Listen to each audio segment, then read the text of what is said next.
All right. Yeah, but I would, you seem like a great teacher, so I went pretty deep down your Instagram. Yeah? Yeah, you've got like 700 posts, man. I know, which is a lot. It's crazy. I kinda, like, think about that sometimes because I used to post a lot. I don't post that much anymore. Ever since I moved here and, my job is more in a different realm, Yeah. I don't it's just not my business to be promoting myself, and I'm trying to do a little bit more. Like, I do like sharing stuff. I mean, dude, I used to be on my stories every day Yeah. talking and making posts and doing a lot of time.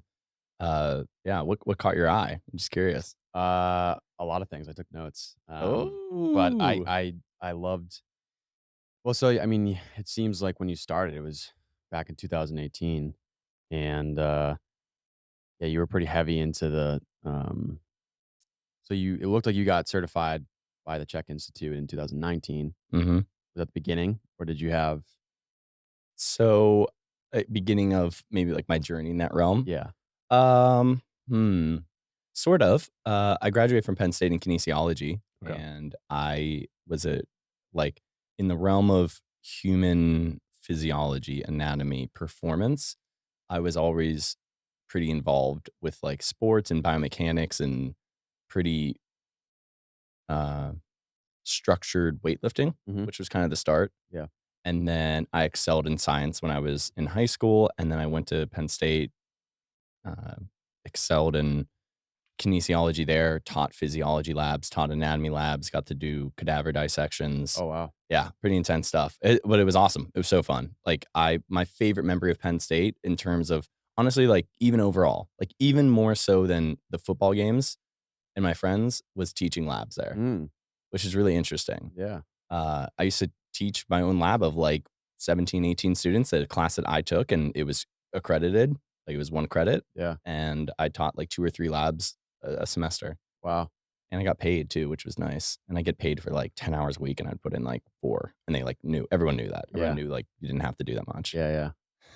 That's cool. So you just have this natural, ability to teach, you think, or did you have to kinda acclimate into it? It's definitely an acclimation. I think it was a way for me to learn because I used to learn by teaching my friends. Mm. Used to like my friends that I would be in classes with, especially kinesiologies, that stuff, it came very easily to me. If I would sit down in class and I was focused, which I could do well, Yeah. and I would take notes, then I was like 80% of the way. Mm. Whereas some of my other friends might only have been 20% of the way and they had to study so much. Mm. And I would just go study with them. And let's say they were sitting down for like 3 hours. I would sit down for the first hour, teach them the stuff that they wanted to learn, and then I'd dip out. Yeah. Nice. And they'd pull the all-nighters and show up the next day. I'd finish my exams first, be out, and Wow.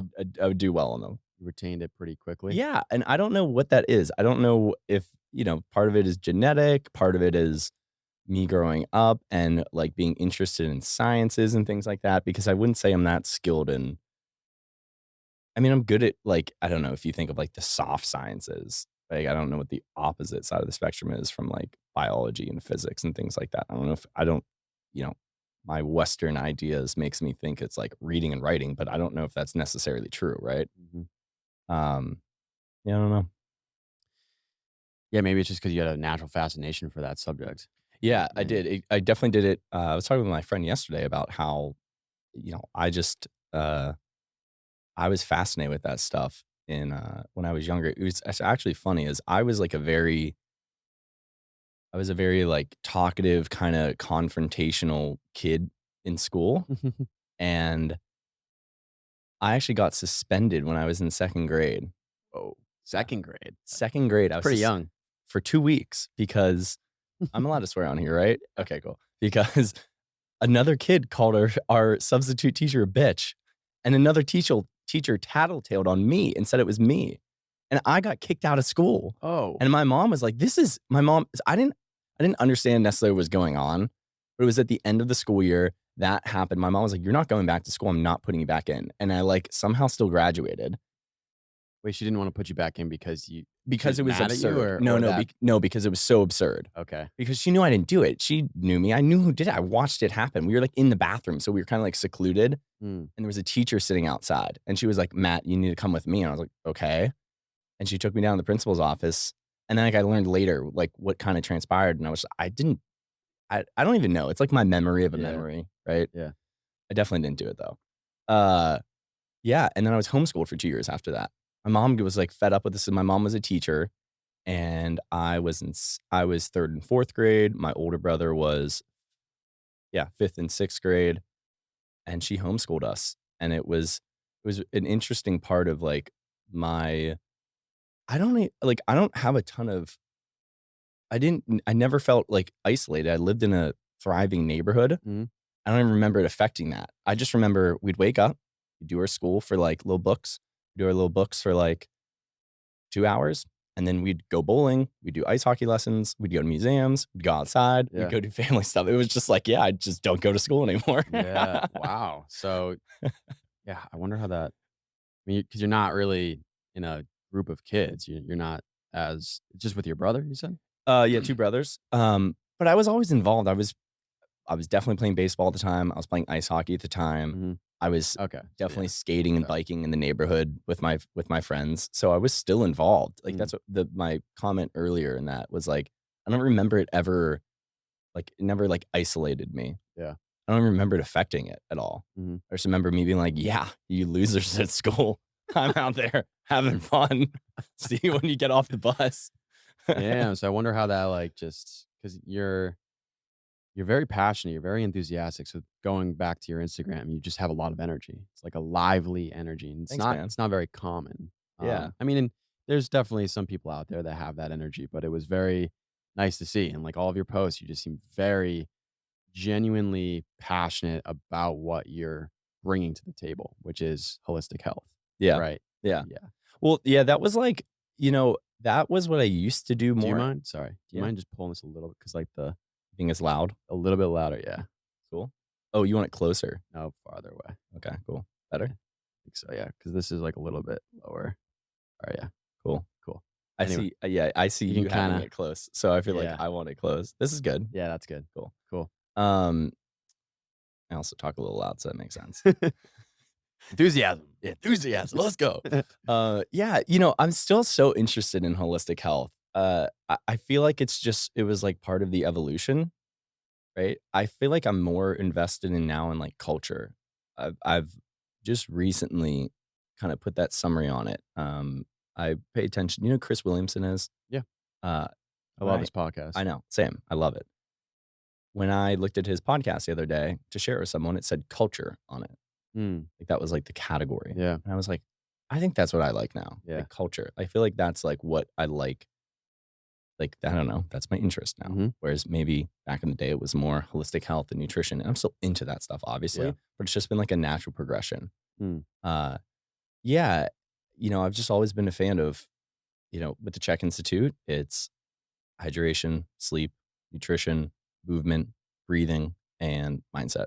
mm, And I think that if you focus on those 6 categories, it's a pretty good way of breaking down your life. yeah, Figuring out, like, which one of those do I wanna focus on? How can I make steps? Blah, blah, blah. mhm.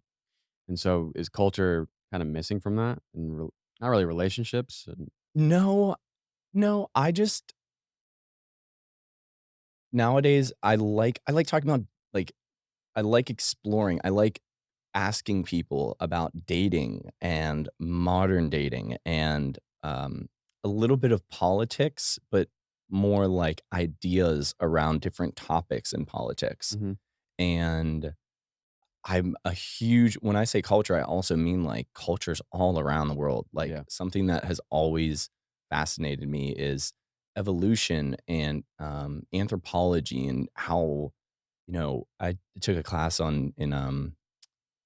I took a class at Penn State in Hinduism and Buddhism and Taoism and Confucianism, all mm, these Eastern ideas. And that just fascinated me. And fun thing about that was we didn't fill up the whole class. So half of our class was over 65. It was seniors in the area that oh, could wow. take it for like $100.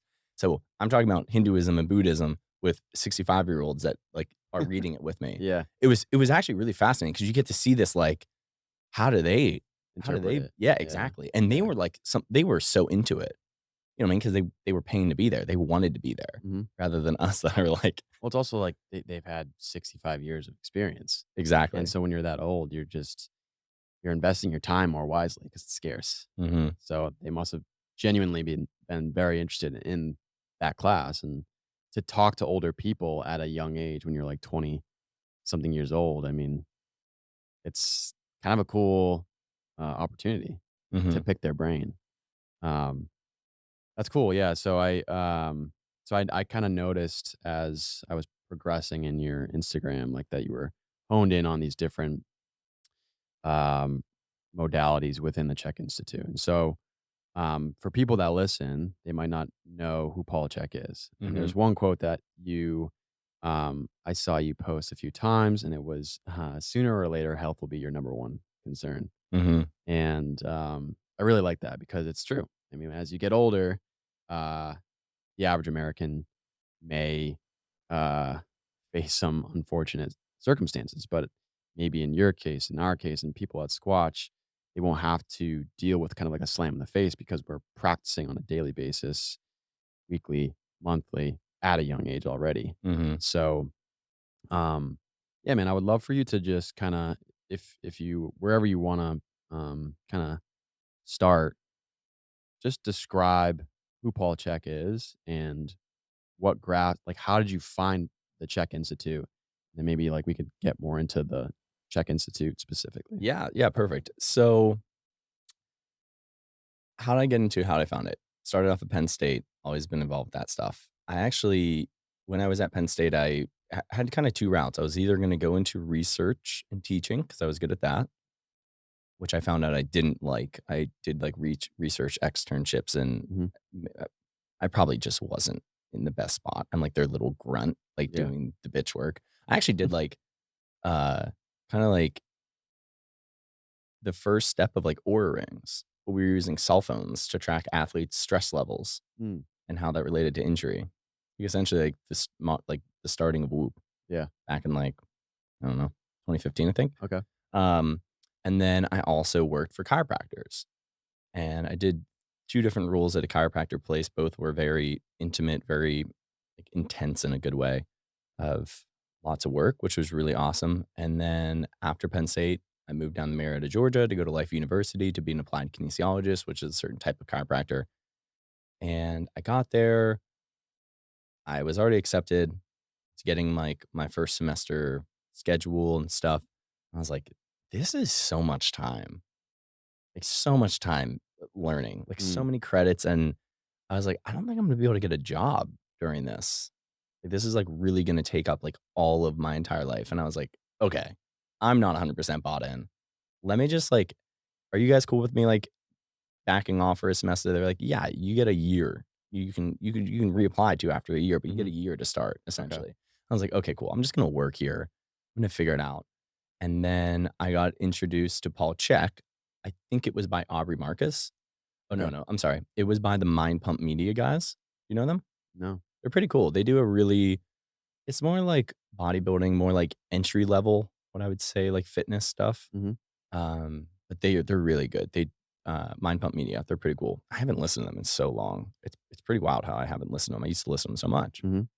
Um, they talked about Paul Chek, and then I think Aubrey Marcus talked about it. It might have been flip flopped. And I was like, okay, I've heard this guy. They like revered him, like, oh, he's like the grandfather. He's amazing. He's this very well respected guy. I was like, let me check him out. And then they were starting the Chek Institute that year. So they were starting the Chek Academy. So Chek Academy was like a yearly kind of university style. You get this curriculum, you pay a yearly fee, and then you get all this material. Mhm. And I interviewed for it. I got accepted. And I was like, this seems more of like what I wanted to do. I didn't want to be in the insurance model. I love chiropractors. Uh, I think they're just like plumbers and they're just like artists. There's really bad ones and there's really good ones. Mhm. Doesn't mean they're all bad. Doesn't mean they're all amazing. But it's just not what I want to do long term. I knew that. So then I enrolled in the Chek Institute. I was still living in Marietta, Georgia. I then moved to Charleston and I started taking classes at the Chek Institute. Did them online. read How to Eat, Move, and Be Healthy, which is Paul Chek's like kind of main book, entry level book. Mhm. And then I started taking the Integrated Movement Sciences, which is more the physical side of the certifications, which deals with body assessments, postural analysis, orthopedic injuries, exercise, prescription, design, modalities. And then the other side is holistic lifestyle coaching, which kind of deals with those 6 foundational principles.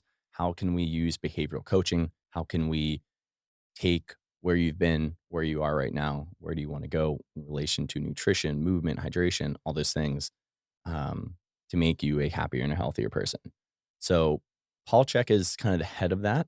He's a very, very, very, very smart dude. He's also a very, very, very wacky dude too, and has proclaimed that he did a medicine journey where he talked to like Ra, the sun god, and had this whole conversation with him.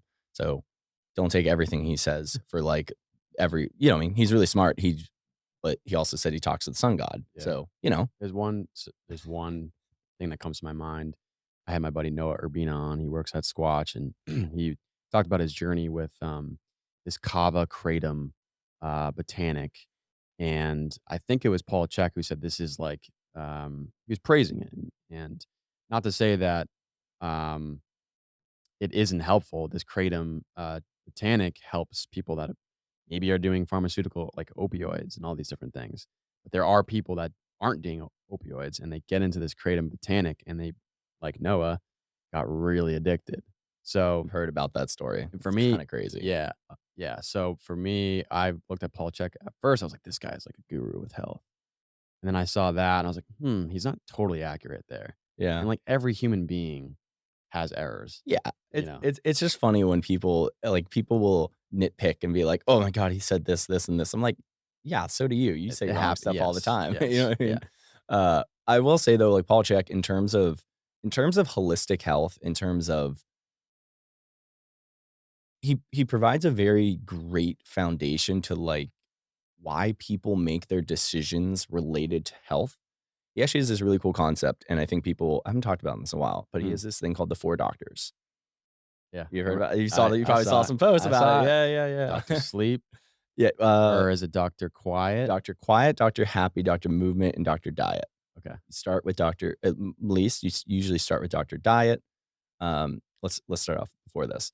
They're the 4 doctors. Everyone has them. They're your own intuition, their own intuitive guides of the way of your body, your mind, and your spirit talking with you if you are connected with it, if you are listening to them, uh, connecting you to what's right for you at that moment, going into the future, going forward. Start with Dr. Diet.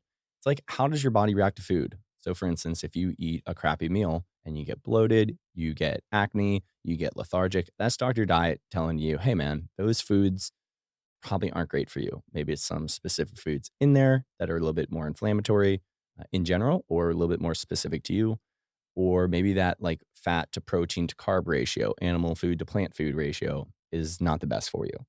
Um, Dr. Diet, Dr. Quiet is your rest and your energy levels. Are you being more introspective? Are you getting enough sleep? Are you are you over caffeinated? Like these nervous system regulation Mm, things. And then you move into Dr. Happiness, which is like, are you doing things that make you happy? Are you doing things, how your relationships, how do you relate to the world? How do you relate to yourself? And then Dr. Movement is, are you just getting, it's not all about exercise. It's more about movement of energy throughout your body. mm, Uh, Very into breath work, very into Tai Chi, which is the concept of working out versus working in, which I think is like foundational for people. I haven't really done it a lot recently, but doing light work that actually brings energy into the system rather than expending it. If your mm, cup isn't that full and you're over caffeinated and you're doing all these workouts, yeah. you're kind of running your thing dry. He might prescribe some working in exercises, which is very slow movement and breath intertwined, which brings energy into the system. Mm, Fills your cup even more. yeah. That's very interesting. Yeah. I noticed you talked about not every workout needs to be as intense. Mhm. And I was as of late, the signals that I'm getting are um just having an acute awareness towards the relationships that you have with these different modalities, whether it's meditation, breath work, strength training, mobility, all these things. I've always been very fixed, right? And I've been dabbling in all these different things. Um, and I actually just did some somatic breath work last night for the second time, and uh, it was amazing. But having an attachment to some of these modalities to think that like I have to do this or to feel okay is Mhm. already a subconscious belief that you're not going to be okay if you don't do it. Yeah. And so this has been something that's just like continuously coming up because for me, I've just been entering all these different things, sauna too, ice bath, all this stuff. And so it's great to see, and it's been a great observation to see these different. It's almost like a flow, but like a practice of just being very in tune with your body and your mind and your spirit, and having all this wide range of different practices that you can incorporate into your life. Mhm. So I really liked those doctors. I did observe those and like look into them when I was searching through your profile. Thanks. Yeah. Well, it's just interesting, like, to me, it's, as someone who has just been involved with it for a while, it just makes sense, but it's so surprising how many people are just so disconnected from their body that they don't realize you don't have to worry about the doctors. Like, to some people, the doctors are like, "Oh, this whack stuff." It's like, "Okay, listen, it's just your body telling you that you're doing something that's Mm, wrong." mhm. Like, if you eat tons of fiber and you get extremely bloated, stop doing that. Like, it's probably fiber not affecting you well. Mhm. And it's so crazy that people will just keep eating. Mm. Like, "Oh, fiber is good for me," right? And it's like, probably not right now for you. Like, There's kind of like a dogmatic approach to nutrition in certain sort of, realms. but I guess my point was more so like people just don't they're not in tune with their body. Mm. Like, they wake up. It's like no so something that comes to mind is somatic integrity. What does that mean? So I'm talking to Camille a couple days, but Mm, she brought that up. Essentially, it's and she can describe this better than me because I just like got yeah. into this the other day. But it's saying your words are aligned with your energy, and also recognizing when you say certain things that if it doesn't feel good, um, you are aware of that. And she described a moment where she said something that didn't feel good, and she apologized to that person instead of kind of just like considering it Yeah. like just being stubborn or whatever. Um, and to me, that's not just even with the words that you say and the alignment with whatever you want to call your authentic expression, but also the foods that you're putting into your body, Mhm. the practices that you're doing on a daily basis, going to sleep at a good time. And yeah, I mean, especially in America, people are, I don't know. I mean, it kind of ranges from person to person, but for me, I was very much a social individual, but I also was like very attached to the social aspect to a point where I was not having integrity with other realms of my life. So I was just Mm, not eating correctly, drinking too much, smoking too much weed, doing all these things for the social aspect. yeah. It was around the social part of my life. So yeah, I mean, I think after just being in this mode, we kind of shut our brains off. Some people do, at least. Um, I truly believe you're a special type of human, and some people just are in. We obviously have a habitual actions and things that we do, Mhm. so we don't have to constantly, consciously think about every single move that we Yeah. make, like when we're driving, whatever. Yeah. But yeah, there's people that are just always in that mode, almost on a daily basis. I personally, like, think it's because people don't slow down enough. Like, I agree. do you ever Yes. just, like, Yeah. go outside sometimes and you sit in nature and you're like, "Whoa, this is what we just did forever." Yeah. Like, there was no, like, cars, there's no, like, big cities, there's no, like, big, like, event venues and all this stuff Mhm. going. It's like, "Oh, we should just, like, sit down and just, like, be in nature." We just, like, look up at the clouds and, like, "Oh, this was, like, life every single day." We just, like, had Yeah. this. And I think people just don't when there's so much going on in the outside world, there's work to think of and oh my god, it's so amazing that we have all these cool things to think of and to do. But I think it distracts. Distraction isn't maybe the best word for it. Eh, It sort of it is a it can be. yeah, they maybe they are distractions, but they don't let you tune in with your body. Mm, Something that we was just natural. Like that's all you had. You didn't have tons of different inputs. You yeah. just had the outputs of your body, and then you would listen to that, and you would might be just more in tune with that. And it's not to say that people can't go back to that, but just people just don't pay attention to what their body is telling them. Like Yeah. I had a client one time that I did my first intake, and he was just complaining that he was lethargic all the time. And I'm just like, "How like, what's your sleep schedule like?" And he's like, "Go to bed around, like, 1 or 2 AM, and I wake up at, like, 4 or 5." I'm like, "Every day?" And he's like, "Yeah." I was like, "So, do you sleep, like, Wait, throughout the wait, night?" wait, what? "Yeah, I know." That's And over 12 hours. no, no, no, no, no, no, no. Oh, 4 or 5 in the morning. I Yeah, was yeah. thinking PM. I'm No, like, this guy's sleeping no. 14 hours. There are people that do that too. That's a little bit less common, but Yeah, yeah. this guy and then he wasn't even sleeping well. So he's going to bed at 1 AM and he's waking up at like 4 or 5, right? So it's like 3 or 4 hours, and he wasn't sleeping well either. Like he was waking up tons of times, and then he would just get pissed off and then not try and sleep. You're gonna go insane. I know. I was like, "Every night?" And he's like, "Yeah." I'm like, "You're only getting like 2 or 3 hours of sleep a night?" And he's like, "Yeah." I was like, "How are you functioning, man?" Like, how I was just like baffled. I didn't wanna like laugh at him, but I was just like, I can't even imagine Oh, life dude, like that. if I get less than 7, I know, you feel dumb, you feel yeah, stupid, you feel like you're hungover, which is crazy. Now the body does have, like, these mechanisms that it will reestablish its yeah, baseline. I mean, it's definitely still unhealthy, but it will reestablish baseline so that you feel a little bit better, which kinda makes sense. I mean, you don't wanna feel like shit all the time, right, right? So your body will reestablish and be like, "I know this is really unhealthy, but at least we feel a little bit better now yeah, about ourselves," I uh guess. Uh, but my point being was he also didn't realize how much it was affecting his health.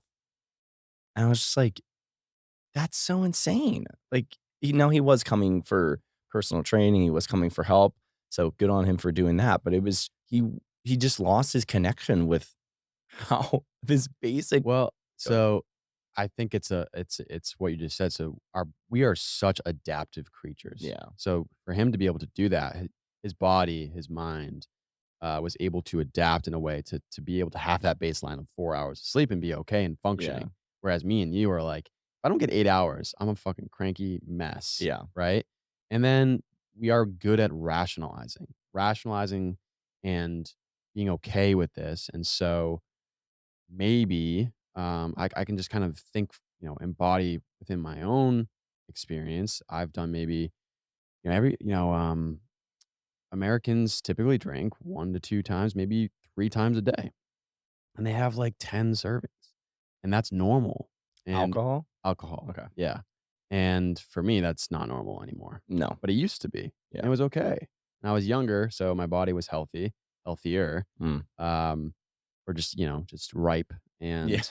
and so I could drink that much and not be really Yeah. hungover, and as you get older, it's just a little bit it's definitely It's so worse. different in college. You Yeah, went to college or university, right? yeah. Like, I don't never remember getting that hungover. Oh, dude, Or it was just a perpetual cycle where you'd wake up, like, Friday, you go to class, then you drink, and then Saturday I just don't remember ever nowadays, I drink if I do drink and I drink a good bit, I'm so hungover the Oh, next yeah. day.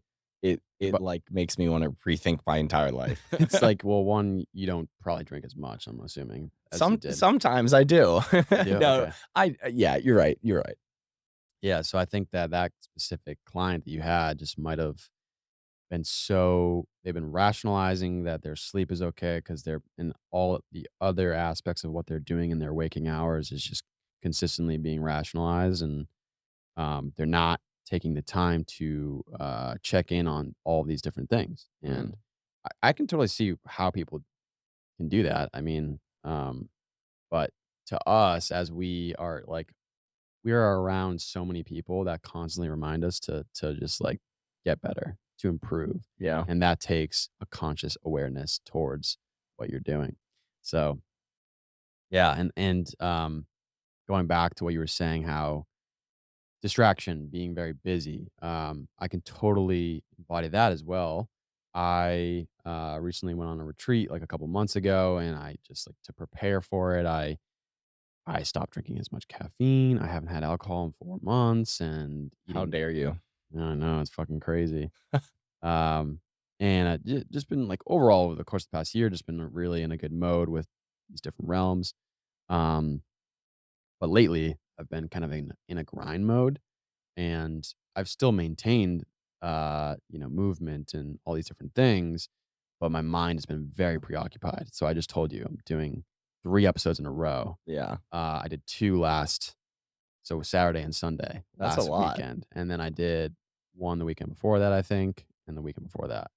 And so on top of the 9 to 5, it's just like, it's a lot. And so I can see when you're just constantly busy. This one girl that I was talking to at a social event, she was like, I got laid off, but I have so much free time. And it's like colors are brighter when you have free time. Your senses are more in tune Mhm. and they change. And so you're in grind mode, especially if you're in grind mode, but you're also like with your free time, you're on this thing, on your Yeah, phone. fuck that. It's like you never have a moment's peace, and I can totally understand how people are just on this hamster wheel of never being able to have any conscious awareness. Well, I think the phones help with that a lot in a bad way. Yeah, Like, it allows you to keep that up. yeah, If you, like, ever don't have your phone for the longest time, you realize, like, "Holy shit, I just suck into this thing all the yeah, time." yeah, When I'm not doing something, I look for it. At least yeah. that's my MO, and No, same, I think a lot yeah, of people do that, especially people that have to juggle a lot of communications, and they're on Instagram maybe because of work or business or creative work, things like that. It's insane how much energy you put into that. yeah. And Um the addiction aspect is the dopamine that you receive from the social connection. Oh, yeah. I mean, having people comment or message on this podcast is like super awesome, It does feel amazing. It Yeah. feels so good when someone tells you that they liked your episode. Yeah, Like, it's or like the nicest thing ever. and just the extra social gratification that you can get from it versus like, a couple 100 years ago where it was like you send them a letter, a postcard every so often. Like Yeah. that's the only time you hear from them once a year. It's Yeah, like yeah. way different. So Oh, it's wild, man. it does you can find yourself gravitating towards that. So anyways, we were getting into the four doctors. Um Something that I think to piggyback off what we're saying, you've got a pinned post on your Instagram that talks about Mm. average is not normal. I really enjoyed that pinned. Yeah, that was, like, height of the coronavirus, I think. I think it had something to do with that a little Yeah. Okay. bit. We'll get into that too. Okay, Not cool. not too into depth. Yeah, We whatever. can do whatever. Yeah, But I think we're on the same wavelength in yeah. regards to our approach and perspective of Mhm. how I don't really even remember that too much about that post. the one that Yeah, that says you the average isn't isn't normal. normal. Yep. Yeah. I mean, it's your pinned tweet. I know, So, I know. Maybe I should look at it more yeah. often. But it talks about the standard American way of life and Yeah. diet and ways of being lethargic potentially. Oh, And that's right. yeah. Okay, now I know what you're talking about. Yeah, Do yeah, you yeah. want to get into that a little bit? Yeah, so, like, average and not being normal. Yes. Yeah, so, mm, yeah, that was yeah, average isn't normal. So, essentially saying, like, if you look around this is such an interesting question that I ask people. Well, don't do it that often, but whenever it happens, it happens. But it's like, when you're making a comment about maybe I don't know, we can just think about how unhealthy people are in the actual diet. It's like, okay, think about literally like the average American diet, like right in the middle, right? You're thinking about it right now. It's like, oh yeah, it's awful. And now it's like, now think about half of Americans have worse than that. Mm, And it's like, whoa, that's crazy. It's always an insane thought. And you're like, oh, think about how stupid the average American is. Some people might think of that, right? And you're like, whoa, now half of the people are dumber than that. mm. Like, whoa, there's a lot of dumb people, at least by our perspective, um, on that one realm of topic. And the reason I bring that up is just because everyone in your group, just because you see people doing something, just because it is average to do that, does not mean it's normal, right? It's an average thing that people drink all the time. It doesn't mean it's normal. It doesn't mean it's a normal process for us as humans. Just because on average, humans sit down for 10 to 12 hours a day. Does not mean it's normal to do that. Normal being like something that, at least my definition of normal being something that has been something that we've done for a while. I don't know. I think that's probably a good definition. Traditional. Tradition, yeah, traditional, but just like, normal for us as a species. Almost like unconscious Yeah, in a kind little way. of. Yeah, it's an interesting concept. I mean, normal can mean a lot of different things, but I think at least you understand what I'm talking about, right? Mhm. I'm sure the listeners do too, right? Like just because the crowd does something doesn't mean it's normal to do that, right? I don't know. What were your thoughts on it?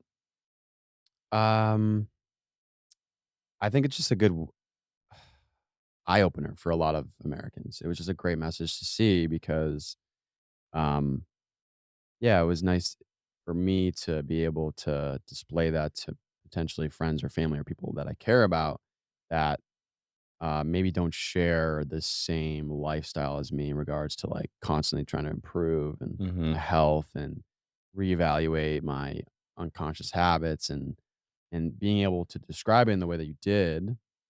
um it does kind of turn your head a little bit. You're like, oh, I guess I understand what you're saying, and to provide more Americans that are kind of ingrained in the unconscious habits of, sleeping poorly, drinking too much, doing certain like having I mean, I see people at my job, my 9 to 5, have a cup of coffee at 3 PM, 4 PM, and they've already had 3 cups prior, and, like, Yeah. I have 1 per day, and I'm already potentially gonna focus on not having 1 per day. It's gonna maybe be every other day, and then maybe I saw, we'll get into this. I think it's, David Getoff's food pyramid. Getoff? Oh, Getoff? oh, this was a while ago. Yeah, Oh man, you really dug deep. I did. Okay, okay. So, anyways, what the message that's pinned on your profile, average is not normal. It's just I think it's a great reminder for Americans, or not even a reminder. It's just a great eye opener for you to reconsider what you're doing on a daily, weekly basis. Ask yourself, do you feel better? Do you feel fulfilled? Do you feel healthy? Do you feel lively? Do you feel eccentric? Yeah. If not, maybe you can question that and then not be afraid to challenge those things, because some people are more afraid to get out of the average, to get out of the normal cadence because they will be judged by society that thinks these unconscious habits are the way of life. Yeah, and I think it actually goes back to, like, the thing I mentioned earlier is culture. Like, there's so many cultural things. We're speaking in America, I'm sure most people listening to this are American, but, like, it's average to have a 9 to 5 where you sit indoors and you work in a company and you don't like your job. That's not normal. That's not what goes on around the rest of the world, at least in a lot of places, and Mhm. that's not what was normal for all of humankind. Um, yeah, it's just, I strive for a future where the internet, the evolution of the internet, people continuously, and we're seeing this now, at least mm, in Austin, people can create content and formulate a business, an entrepreneurial path that is like in a flow of their natural curiosity, what their body, or just like what their soul strives to pursue. yeah, And people are not doing that as much, but hundreds, maybe even thousands of years ago, it was just a natural way of life. It's like you're born in this ecosystem for the most part. And I yeah, think that you're just kind of whatever just gravitates your natural curiosity, you follow that. And it's kind of easier. But nowadays, the way the industrial age has advanced and technology has advanced, we're kind of plugged into things that may not necessarily be what we're like, actually truthfully engaged with. It's like, this is going to make me the most money. yeah, Unfortunately, that's the case. Like, I don't want to be a financial advisor, but if I'm closer to the money, I'm going to make more money. yeah, You know what I'm saying?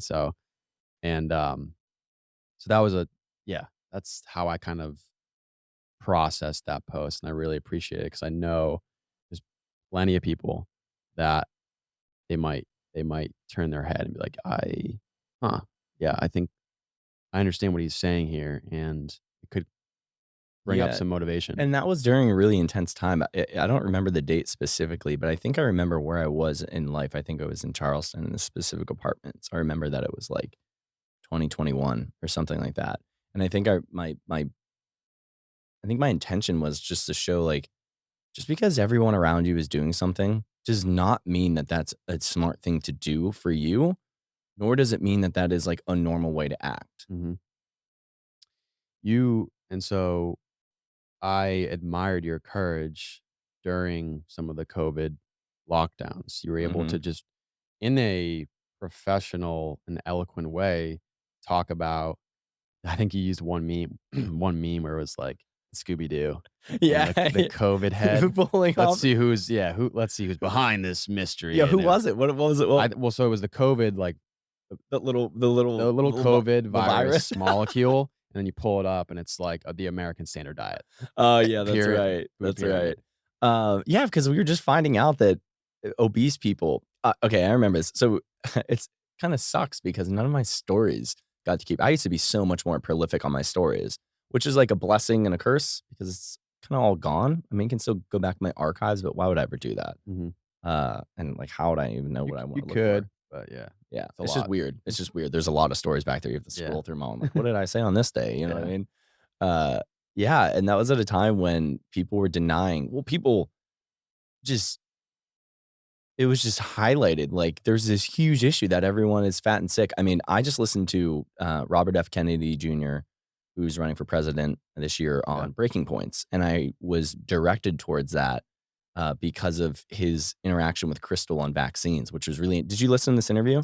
No, but I do know who Robert Kennedy is Yeah, and so his background with vaccines. yeah, but they just got into it at the end of the it's a really I'm not gonna lie, it's a very great podcast because he has some really cool takes. I mean, he's like they're like, "What are your first things you're gonna do?" He's like, "First, I'm gonna pardon Julian Assange. Second thing I'm gonna do is get essentially, like, get the capture out of the regulatory committees from big pharma, so stop all of this, like, He is cross never patenting." gonna become president, Oh, sorry. I know, but it was just really fascinating. I was like, "Wow, that's a" and then he started spitting off facts about how, like, over the, I don't wanna focus on all this. They made a lot of money over these last couple Mhm, years, mhm.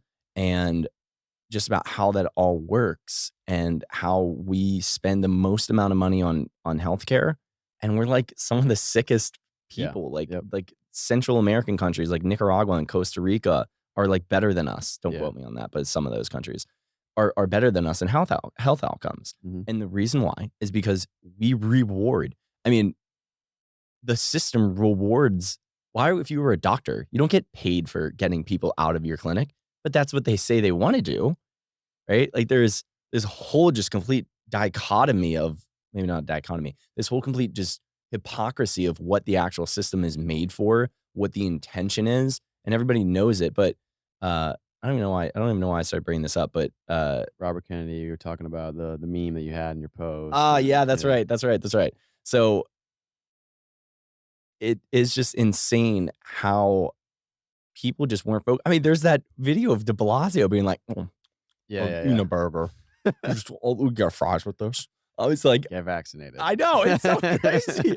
It's like watching it now, you're like, Or it's like Krispy Kreme I donuts know, for it's free for exactly. yeah, it was And it's crazy. just so insane that people and then people who are just talking about I mean, personally, I think that these people still need to be held accountable. The I people agree. that were purveyors of I agree. misinformation, the misinformation that, like, that is a healthy thing, and that's smart to do that. Like, we got ostracized. Mhm. We were the bad people, and I'm not a huge believer in, like, holding hate and holding grudges, Same. Yeah. and but, you know, Well, if there's no repercussions for having for exactly. blatantly and knowingly putting out misinformation, ostracizing people when you Yes. know that it's not necessarily provable in the moment, Yes. it's a terrible thing. I mean, if you don't yeah, if you're not getting any repercussions, who's to say it's not gonna happen again? Exactly, right? And it's the same thing with these, pharmaceutical companies, and, you know, they have, I think it was Vioxx is this really big scandal. They make, let's say, $10 billion off something. They get fined 3. It's like, "Okay, well, why would we not do that again? We made $7 billion." Like, yeah, people got hurt, but we don't know them. And they'll pay the like certain lawsuits, some penalties or fees, Yeah, right, that's what I'm but saying, they get fined. they make way more money Yeah, than what they they would pay pay. $3 billion to the Yeah, lawsuits. I guess I wasn't yeah, specific about that. And they still make tons of money. So if there's no repercussions, then why would they stop doing this? They're making billions and billions and billions of dollars. And that, if you want to learn just very quickly about like how that works, Robert F. Kennedy Jr. on Breaking Points was phenomenal about how the NIH works with the universities and they all get a cut of the patents and then yeah, everyone kind of wins. And then everyone in the organization wins. And that's how it's not this huge conglomerate of like evil people snickering around. No, it's just humans wanting more money. And they're like, hey, man, just, push us a little bit, get yeah, yeah, $150,000 a year. It's like, wow, that's it's kind of nice. yeah, It'd be hard to say that I wouldn't do that. yeah. You know what I mean? Well, I mean, with the money system, with our food system, pharmaceutical, all of that, the incentive structure is very flawed. Yeah. That It's that instigates this type of behavior. Yeah, and it's hard to work around. It's like, it's like this capitalism versus socialism and how do we blend all this stuff because, being driven off profits is an issue. Yeah, but so is like entrepreneurship and that's why people move here and that's why America is like one of the best places in the world. That's why people can come here from poor countries and become some of the wealthiest people in the world is because it's profit driven, because we let people work around things. Yeah, man, it's interesting. I think, honestly, just on that note, I think it's just the issue is that we are corrupt. Mhm. America is very, very corrupt in how money gets into politics. Yeah, And then that influences how the corporations can yeah, screw people over without repercussions. They yeah. can screw over the environment. They can screw over people with harms and things like that. Um, I'm into Bitcoin. That's my 9 to 5. So yeah. I'm pretty pumped. It's gonna take some time, but it will hopefully help with preventing or at least lowering the amount of corruption in our Oh, system. it's so crazy. Because our money system is just like you can print infinite Oh, amounts, yeah, and yeah, yeah. so with Bitcoin you can't do that. Yeah. And there's math excuse me, there's mathematics and and rules to Bitcoin's protocol. Instead of having a human being just, "I wanna print 2 trillion today." Oh, it's so crazy that So people can do that. yeah, it's wild, and I had a discussion with someone yesterday about it. It's just like every time they print money, they're literally stealing your time. Yeah. And that concept people don't understand, but it's like what you save is diminishing. It's Yes. a melting ice cube. Yep. Mhm. It stays numerically the same. It's that 10,000 stays the same, Yeah. but everything around you gets Gets more more expensive. expensive. So, yeah, I'm very optimistic for the future, but it's going to take some time. And the money system being flawed trickles into politics, trickles into pharmaceutical industry, our food industry, and so yeah, it needs to be changed. It needs to be improved. I agree. And it's kind of like a really big it's like a diffusion of responsibility. Like the problem is so big. How do we actually figure out to do this? This is like a little bit off topic, but I just like pointing people in this resource. This guy Bjorn Lomborg. Do you know who that is? What's his name? Bjorn Lomborg. Yeah, Yeah, yeah, yeah. yeah. I think I know who that Have is. do you listen on Joe Rogan or Peterson or things like that? What is his profession again? So this is how I explain it. He figures out with economists what are the Climate change? sort of that is one little part, and that's how he got really popular. But it's so much more diverse than that. Yeah. He essentially says, "How can we do the most good in the world with the least amount of money that gives us quick, affordable, simple good for the Mm. world?" That could be related to hunger. That could be related to baby care. That could be related to mothers. That could be related to nutrition. That can be related to the climate, to keeping people healthy, to keeping people safe, to give people more opportunities in life to make smarter decisions, which thus uh, helps everybody out.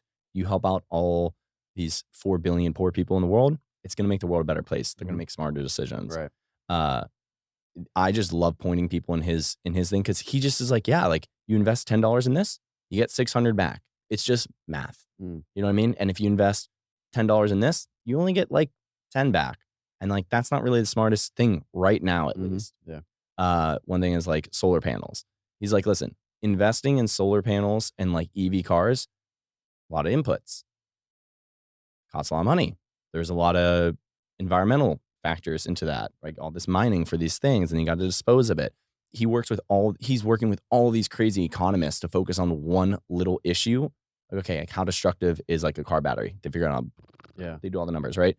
And yeah, it's just so interesting. He's like, yeah, you want to know like one of the most effective ways to like get food to people is investing in like seed crops or the seed GMO of seeds, Mhm. which GMOs, but it saves a lot of people. Like if you can get more food to people, and you can make the yield on a crop 15% better, that's 15 more people that you can feed, Mm. something like that. Yeah. Um, yeah, I don't know. He's so the reason I brought it up is like, okay, where do we start? He's like, yeah, this is where you start. Mm. It's cheap.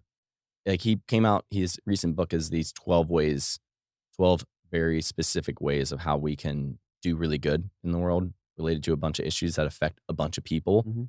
And it's like, I don't know, $50 billion. He's like, that's like a rounding error in like the world spending, Mm. right? Yeah. Like it's so easy. Yeah, yeah. He's like, we already know how to do this, and they're doing it. They're doing it, which is cool. And he's like, yeah, this is how you start it. Yeah. You pick the things that are going to give us the best returns, that are simple, that we can do quickly.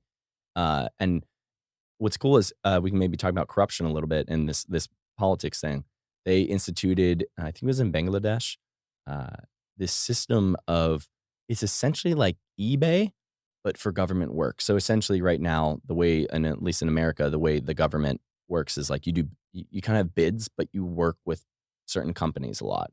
For instance, there's these, they give me like these military companies. I don't know. Boeing. We'll say Boeing, right? Raytheon. Yeah, yeah. Some of these. I don't even know what Raytheon makes, but I don't know. Something like this. Uh,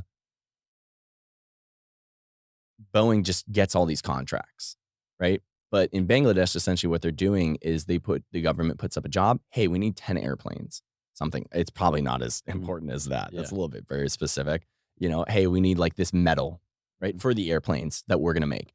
And everyone puts up bids. And it's a very open market kind of way of doing things. It makes it cheaper. It levels out corruption and it's just something they're doing. Mm. So it's kind of interesting how the different ways, and he talks it through of how it actually works, and these second, third, fourth order things that that are really important. Like one is like handing out food to give food to people. He's like, turns out if you just hand out food, it's a really bad idea because the people who are making the food are really pissed off. Mm.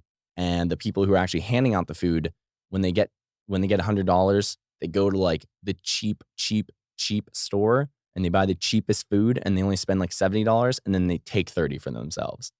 Mm. Yeah. Okay. Yeah. Huh. And he's like, it's a nuanced topic. Yeah. You know what I mean? Yep. And the comment on your mentioning of second, third, fourth order effects, the average human being doesn't think of those. Exactly. And they didn't think about that with COVID and certain things that happened with the lockdowns. And so um, I just, yeah, I want to reiterate like, it was great to see someone. Obviously, I wasn't seeing it live, but I was able to look back and Yeah. see that you were pointing these things out. And we need people to think in those manners or in that way, and then be able to have the strength and the courage to be like, hey, and then clearly and concisely describe it to people so that they're like, oh, all right, I see what he's saying, and yeah, it's making me rethink the way the media is telling me how to think about this. Mm-hmm. And so it's yeah, it was I admired that a lot. Thanks, So, man. yeah. Yeah. I did, it took a lot of courage. Dude, I had something like this happen to me recently too. Do you remember that train spillage in Ohio? Oh yeah. Yeah, that's like 30 miles from where I grew up. Oh no. Yeah. And the wind always goes east in that area Oh and goes shit. right towards Pittsburgh. So I find out that happens on Monday and I text my mom. I'm like, Mom, do you know about this? She's like, no, it happened on Friday. None of my friends had any idea. Dude, there wasn't much like mainstream Nothing. media coverage at No, all. and it was like conservative people that are like, look, their government screwing us over, which fair. Hey, they got the news out. Yeah. Like they weren't talking about it. But the mainstream media did not talk about it at all. Yeah, at all. So scary. that happens. And then I learned that my friends actually help with that. So a lot of my friends are in safety sciences and some of them, they do testing and things like that. One of them does. Just wait. Oh, it gets juicy, man. And I'll speak of this about courage. And it comes up. And being a little bit contrarian, to quote Jordan Peterson, like if something isn't controversial, like why even talk about it? Right? Like if it's just like a given, then like Mhm. why even talk about it? If this curtain is black, like why would we even talk about this? It's obviously It could black. be dark blue. Yeah, right. Like, what are you talking about? It's friggin' black. Like, what are you talking about, right? Um, so my friend ends up doing these testing. I'm like, okay, cool. I'm just like, this is insane, guys. Like, look what this is going on. I come to find out actually via breaking points, like what they start to realize that the train company was hiring people, right? Like the train company spills all this shit, and then the EPA lets the train company do the testing. And I call out my friend. I'm like, were you hired by the train in my big group chat with all my friends? I was like, were you hired by the train company? Completely avoided this thing. And he's like, oh, dude, you're in like conspiracy theory stuff. I'm like, dude, just answer the question. Like messaging him. And they're all like, dude, we shouldn't talk about this. You guys can go in your own little group chat. I'm like, I was like, you all live here still. Like JT's raising babies. Like, you guys don't care about this? This is insane. Yeah. And it was this whole little contrarian thing. And I've always been that type of person. But man, it takes courage to speak up. And I've actually, you know what? That is actually something I've been stepping into so much more in my life, and not around these controversial issues. At hockey, so I play ice hockey a lot. We as humans, some people are just not the best humans, and some people do shitty things. And we have a guy on our hockey team that like is kind of acting like a little bit of a child. And I stood up to him. I was like, dude, stop. Like, stop doing this. And it's amazing. You know, what I say to people is I think I have a high propensity to speak up. Mm. Right? Mhm. When I hear the intuition and it says, Matt, speak up, I listen to it a lot. That might happen in 10 situations. That might happen 9 times out of 10. For you, Shane, you might only get that intuition three out of 10 times, we'll say. It's just about, I think it's about stepping up and taking courage. You don't have to be contrarian. You don't have to be stepping up to the leader all the time. But when you do get that calling, I think it's important to listen to it, right?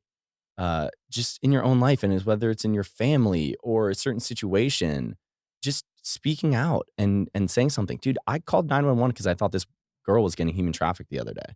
Saw this really weird situation. It's driving to a hockey game. And I was like, this is weird.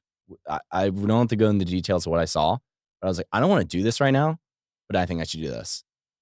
I don't know what happened. Mm.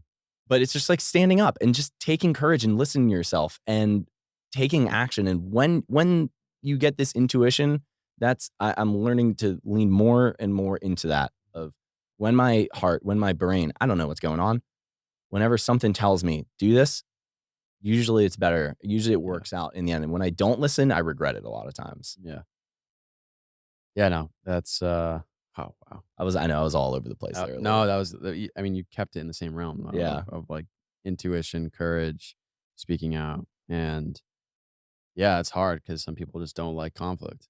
So they don't speak up. They might be a good person, but they don't speak up. And there's repercussions, there's consequences. That's where tyranny steps in, is whenever people are convinced that they shouldn't speak up for things that they know are true. Something like that. Reposted a Jordan Peterson quote on that once.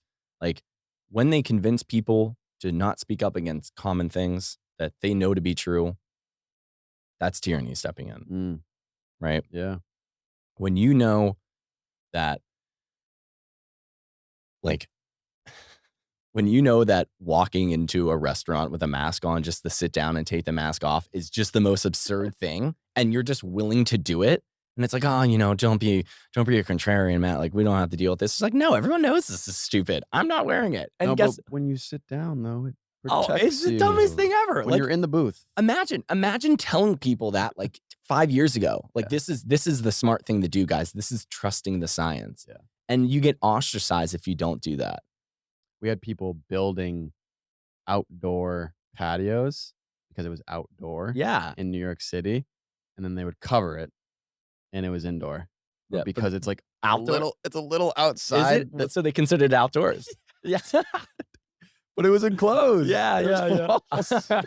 So it's like you're still indoors, but you're outdoors. But you yeah, it's like what is outdoor? Like, why, if we're indoors and we just keep the windows open, is it not outdoors? There was so many examples of insanity. Yeah. Of just like stupidity. Yeah.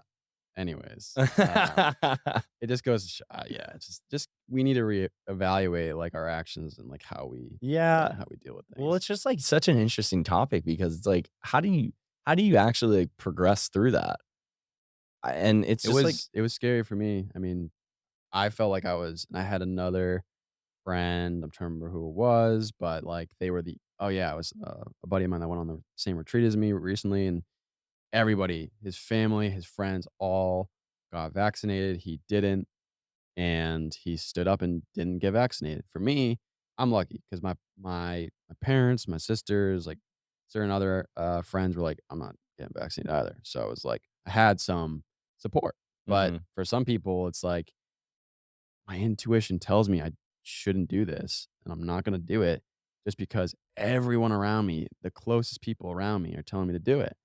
And I've heard so many times, I got the vaccine because I just wanted this chaos to end. And the social repercussions of people Like telling the me if I peer pressure. oh, it was the peer pressure. Yeah. And I was like, that's a major health decision. Yeah. You're injecting an mRNA, Yeah. This new thing. this new thing It's that they not made in a it's not a less than a vaccine. it's not a Yeah, yeah, it's not a vaccine. vaccine. So, like, calling it a vaccine is a bad thing. It's just It's that a helped them out so much to call it a vaccine because it's not. It's so different. mm. That's yeah. Yeah, wild stuff, man. But anyways, it's great to be able to talk to people about this, in the manner that we are because, like, some people can't. Still Yeah. to this day, they Yeah. can't talk Well, we about it. also agree with each other, which makes it a little bit easier. Yeah. But I find that it's really interesting to talk with people who like I like having conversations with people who disagree with me on some of these things Mhm. because it forces me to reevaluate my stance on it. Yeah. I'm like, no, like, thank you. Like, I appreciate you challenging me on this. I had Yeah. to talk with some woman I met about communism. And I was like, we got heated. We got freaking heated. She was talking about like racism and gender politics and all this stuff. And I'm like, at the end of it, like it was very heated and like we didn't want to like continue the conversation. But I was like, thank you. Like, I know this like this conversation didn't necessarily go the way Yeah. like we thought it would, but I appreciate you like bringing those and like bringing your emotion to it. I'm glad you care about this so much. We may disagree, and I think you're an idiot for thinking that, but like, but like, I appreciate your enthusiasm for it. I appreciate you helping me because like she'd say something, I'm like, whoa, like I kind of missed step 2 and 3 there and went straight to 4. So let me explain step 2 and Mm. 3, and It just makes tests your beliefs too. Like, yeah, do you yeah, really know what you're supporting so exactly. emphatically? Hmm.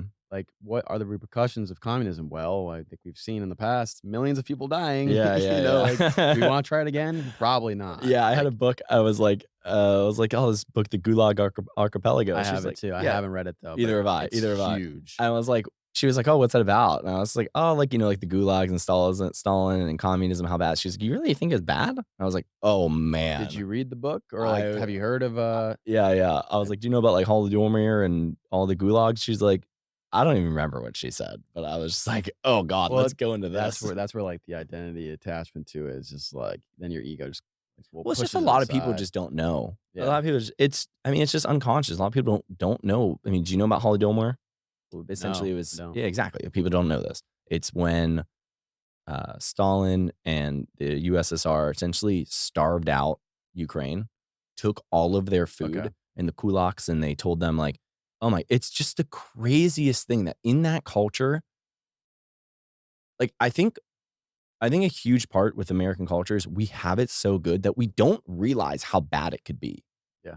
You just don't know. I have one of my business partners, Andreko, is from New Zealand and he's been in South Africa and he lives in Zimbabwe.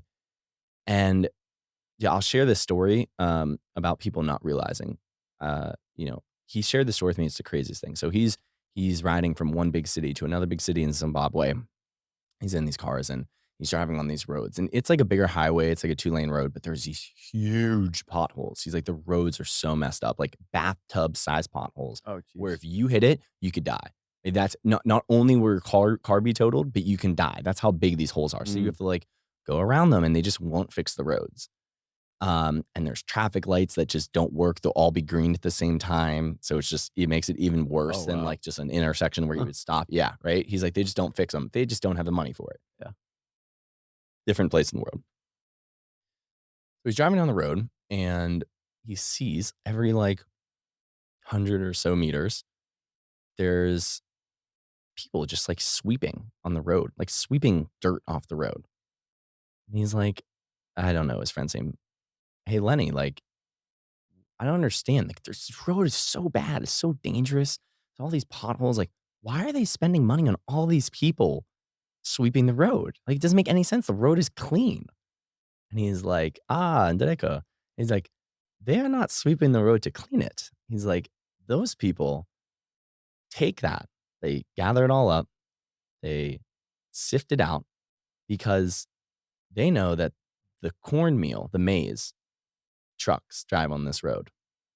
And when they're driving, maize falls off and they take all the dust, they filter all the rocks out, they pick the rocks out, and that's how they feed their family.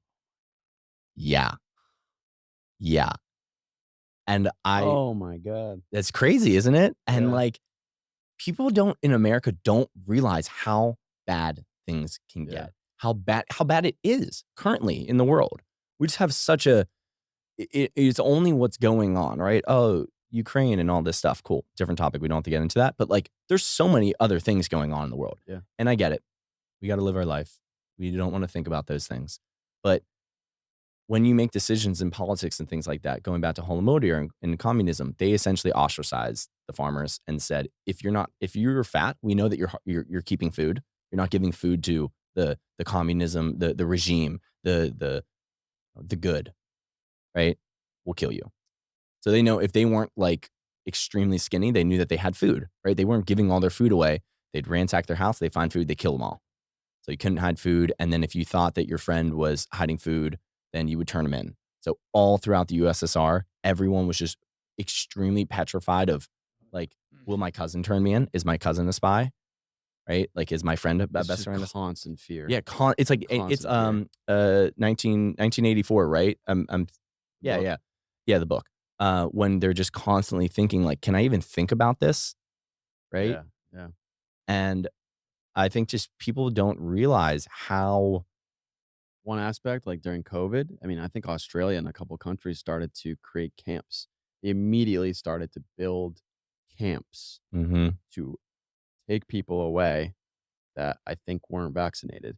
And then I don't know if it was I don't think it just was unvaccinated. unvaccinated, but Yeah, I don't it know. still was like they were testing things and ostracizing people in the media. There's a Twitter thread that I saved because it was just this guy like tracked how awful our American media system ostracized, demonized Yeah. unvaccinated people. Guess what? Nowadays, and I'm not trying to gloat about this, Yeah. but natural immunity may have been more effective for some people. Yeah. And I so mean, they like that changed the is definition of natural immunity. yeah. They went back and changed the definition. Like, Yeah. it just sucks that it just sucks. And I talked about this recently with Austin. It's like they make decisions. I'm a new Austinite, so it's not like I live here all my life, Yeah. but at least I can have opinions and informed a little Yeah. bit on some of these things. Like we just make decisions, and there's no like, hey, a year later, let's look back. You know, this guy, this girl, this person, they forced us to do this. Maybe like defunding the police in Austin. Is this working out for us? Right? There's no holding accountable. You kind of just like make the decision, and then it's like this new stuff comes up, which is understandable, but there's no holding people accountable for the bad decisions they make and all the money they made off making that decision. And then it's just like, oh well, just lay low for a little bit, Yeah. make another bad decision. Yeah. Oh, wow. He's got into an interesting pathway. Yeah, yeah. Um, yeah, thanks for sharing that story too of the Zimbabwe it was? Or was that I think, yeah, I can't remember. Nicaragua or No, not Nicaragua. It was definitely in Africa. I think it might have been in Ethiopia. That's where that was. It wasn't in Zimbabwe. Yeah, man, he really changed my perspective. But it was really interesting too. Like in New Zealand, he's a Kiwi from New Zealand, and they don't have any guns there. And we were sitting around at the Sapien Center, and we are just talking about guns.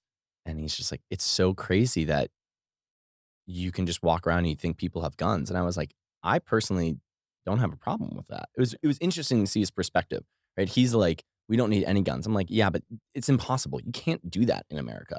right? There's guns everywhere, Mhm. not only in private citizens, and I don't even really. That's not really the issue. The issue is all these illegal guns that aren't really being tracked, and not like legally bought, and they're actively being traded between people. Like that's the stuff you have to worry about. And he's just like, yeah, it's so crazy. I was like, it's like anyone could shoot. I'm like, yeah, but then like, wouldn't you rather just have guns around there from smart people who will defend you? It was just interesting to see his Mm. perspective. He's gone all over the world. He's traveled all these places, and we agreed and disagreed on certain things, and yeah, Yeah. so it was a good. We had a few debates. I like the contrarian aspect of you, man. Yeah, thanks. I It's nice. appreciate it. We do need people like that in the Yeah. world, so, it definitely helps with, um, yeah, just enforcing repercussions or changing people's ideas and trying to constantly, improve and evolve. Hmm. Um, so on the topic of evolution, I mean, it seems like you had a podcast or you have one right now? Yeah, I still do it. I'm getting back into it. Uh, Trying to do a little bit more with my spare time. Okay. Yeah. How's that process going for you? I recorded 2 podcasts recently. Both of them for different reasons did not get recorded. So Oh, it yeah, you were is saying going that. smoothly. Well, Oh my god. it's Yeah. happened to me once, Oh my and god, it's such a shitty feeling. It sucks. But yeah, I'm getting back into it. I meet so many cool people, and I just want to long form conversations like this just inspire me so mm, much. And I have long form conversations with people all the time, and let's just record it. And there is a certain different conversation you have when people are listening, when you're mhm, talking into a mic and you know that people are going to have the yeah, potential to listen to it. mhm, And I almost think it's good. It's kind of like a good performance you put on, mm, right? You're yeah. like a little bit tighter with your words. Yeah, Uh, I would say, like, the skill of using your grammar yeah. and the verbs and vocabulary, but for the most part, like, I'll talk on here about my beliefs as if I was talking in general with Yeah, anybody. yeah, yeah, yeah. Like, I'm True. not like a yeah, definitely wanna you don't wanna be like an actor and, like Yeah, that's not good. yeah, not at all. Yeah, yeah. Um, yeah, but the podcast is good, man. Back in the day, so I think I'm at like around 30 episodes, something like that. But I started like 3 years ago, Yeah. and most of them were kind of backlogged for it used to be the Move with Matt show. That was my old Instagram account. I'm sure The you saw that. You saw all the yeah, Move with Matt stuff. yeah, there's one episode I really liked. Well, Mm, I didn't listen to the whole thing, but there was a clip that you put put up, and it was, discussion of masculinity. with my friend Zavi. Yeah. Yeah. Was it the one where we started talking because we disagreed really heavily on something?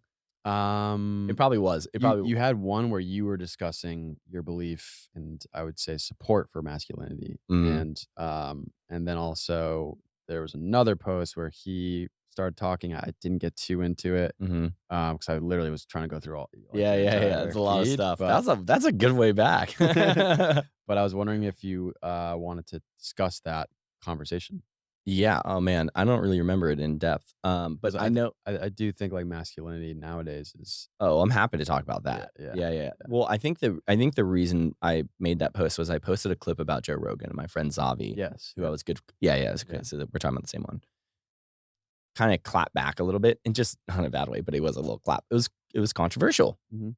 Um, and Joe Rogan's yep, yep. what What did he he said about, like, the grind and discipline and things like that, a very, like, masculine way to approach work ethic and discipline.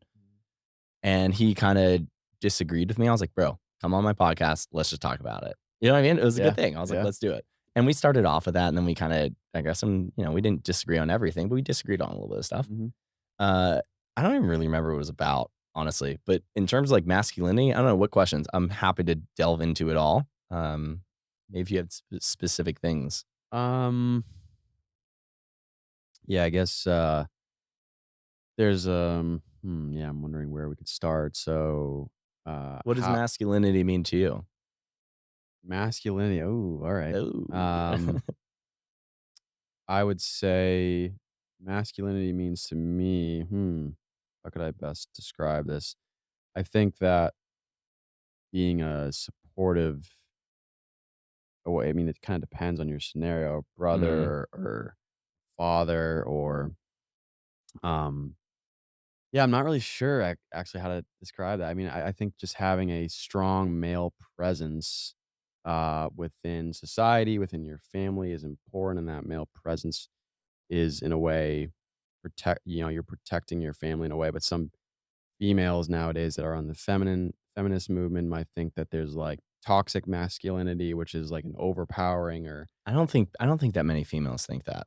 not I many, think but there is, like, a there's definitely small there's a yeah, small you're not wrong. Fair. yeah, Uh, I wanna share something, 2 instances I had, and I talked with, Camille about this on the podcast that's sure. probably in the ether, because she asked me, we sat down and we had a break in the podcast. We sat down, and I was like, "Camille, what do you wanna ask me?" And she was like, "Why are you single?" I was like, "Oh, boy." So we started talking about all this stuff. Um, but something that she mentioned, which made me think of something my other friend mentioned, and I wanna bring up right now, is one of my friends, I was talking about this new guy she's with. He's a little bit older, he's a little bit more wealthy. She's really into him. I'm like, "Why do you why are you so into him?" She's like, "I just feel so secure around him. Mm, Like, I know that what he's doing is good for me and for the moment, and I can just trust him with the process." I was like, "Whoa, that was powerful." And the way mm. she said it was so powerful. I could tell, like, she was turned on by it. She was like, "Oh, it's just, like, so secure." And I was like, "Nice, like, Mm, that's cool, man. Like, I'm happy that he's giving that to you." yeah, And Camille was talking about, River and saying how, she just trusts him. So they're moving to Hawaii, right? And they were kinda deciding between, driving to Oregon, dropping off the car, or just selling the car and just flying to Oregon. mhm, And she was like, "I just let him make the decision. I know, I trust River that whatever decision he makes, I'm good with." mm, Right? And she's just like, it is that is the feminine letting the masculine make these decisions, right? That, once you know that and negotiate, okay, we share similar values, we know where we want to go in life, we know where we currently are at in life, then that's the ability to the feminine to trust this masculine, essence to make these decisions and just not even have to worry about it. Like, I know that River is going to take care of me. I know that he's making the best decision for both of us. And no matter what, I'm just going to trust him. mm. We're in it together. Um, yeah. And so, like, I think that's a really big part of what masculinity is providing this Security in security, different right? realms. Yeah, I had someone mention it to me recently. So at my business, the Sapien Center, we're in East Austin, and sometimes there's some sketchy people outside. And someone kind of like walked into our driveway, and we were all like hanging, chilling around, and I saw it, and I just dipped out. I just walked out and went right outside, and I came back in. And someone commented later, was like, "Matt, I really appreciate like you doing that." I was like, "What do you mean?" Because I'm like, "Okay, dive into this a little bit." And she was like, "You just like you handled it. Like you didn't even think about it. And we didn't even have to think about it." And she was like, "I saw your concern. And then I realized what was happening." She was like, "I was concerned. And then I wasn't concerned because of how swiftly you acted Mm, to handle the situation." And it's like, I think that's that's what masculinity is. Masculinity is taking charge. And there's all this there's all this like, "Oh, this is the wounded masculine," and this is like, and I'm all for that, man. I make posts about it. You can see it on my Instagram, right? But that's very important. Again, it's like an evolution, right? Like when you're in this, there's these masculine archetypes, right? When you're in mhm. like this kid phase and you don't really get it, it's like, okay, this is what masculinity is. This is embodying good, good, honest masculinity. But I think it's just really, man, it's having courage, speak up for what you believe in, being truthful in that, knowing what your values are, and just believing that and being able to direct things towards that. Acting on it in a practical way as well. Yeah, yeah, yeah, and just taking action and being able to be like, "No, I believe this. This is what we're gonna do. Yeah, And if you disagree with me, cool. Like, we can chat about it, but like, let's have an honest conversation." yeah. So what did your friend disagree on? Mm. Like the over The in the original, yeah, podcast? Yeah. dude. I don't remember. I think it was just like an approach to like work getting done. I think it was more of like Joe just being like, "You just gotta take action, you just gotta power through it," kind of like a Jocko mindset. "Just do the fucking work, man. Let's go." Right? And he's like, "Oh man, like I don't think that's always great." I'm like, "Yeah, fair point. Like that's not always great." And that's something that I personally have been struggling with a lot. I think that my discipline a while back was probably like a 3 out of a 10. I have a very high need for, like, play and, like, introspection Mm, and, like, sauna time and cold plunge time and workout time and getting high time and playing video games, mhm. which I'm doing better at. It's hard, man. But working on that discipline has been something I've been trying to do a lot. I'm getting better. Say I'm like at a 6 out of 10. I Mm, still got a lot of room. Still, mhm. I want to get to like 8 or 9. Um, yeah, and it's always a push and a pull. Some people are so like, go, go, go. You got to do this. You got to drive and do that. And that's certainly not, I think that's a poor way of approaching like masculine work ethic. Yeah, 'cause if you're go, go, go all the time, as I was discussing, I've been in a mode of just very busy. That's not to say that I'm not, Hmm. still practicing certain healthy modalities and whatnot, but you do at least I start to see I am not as, I would say calm.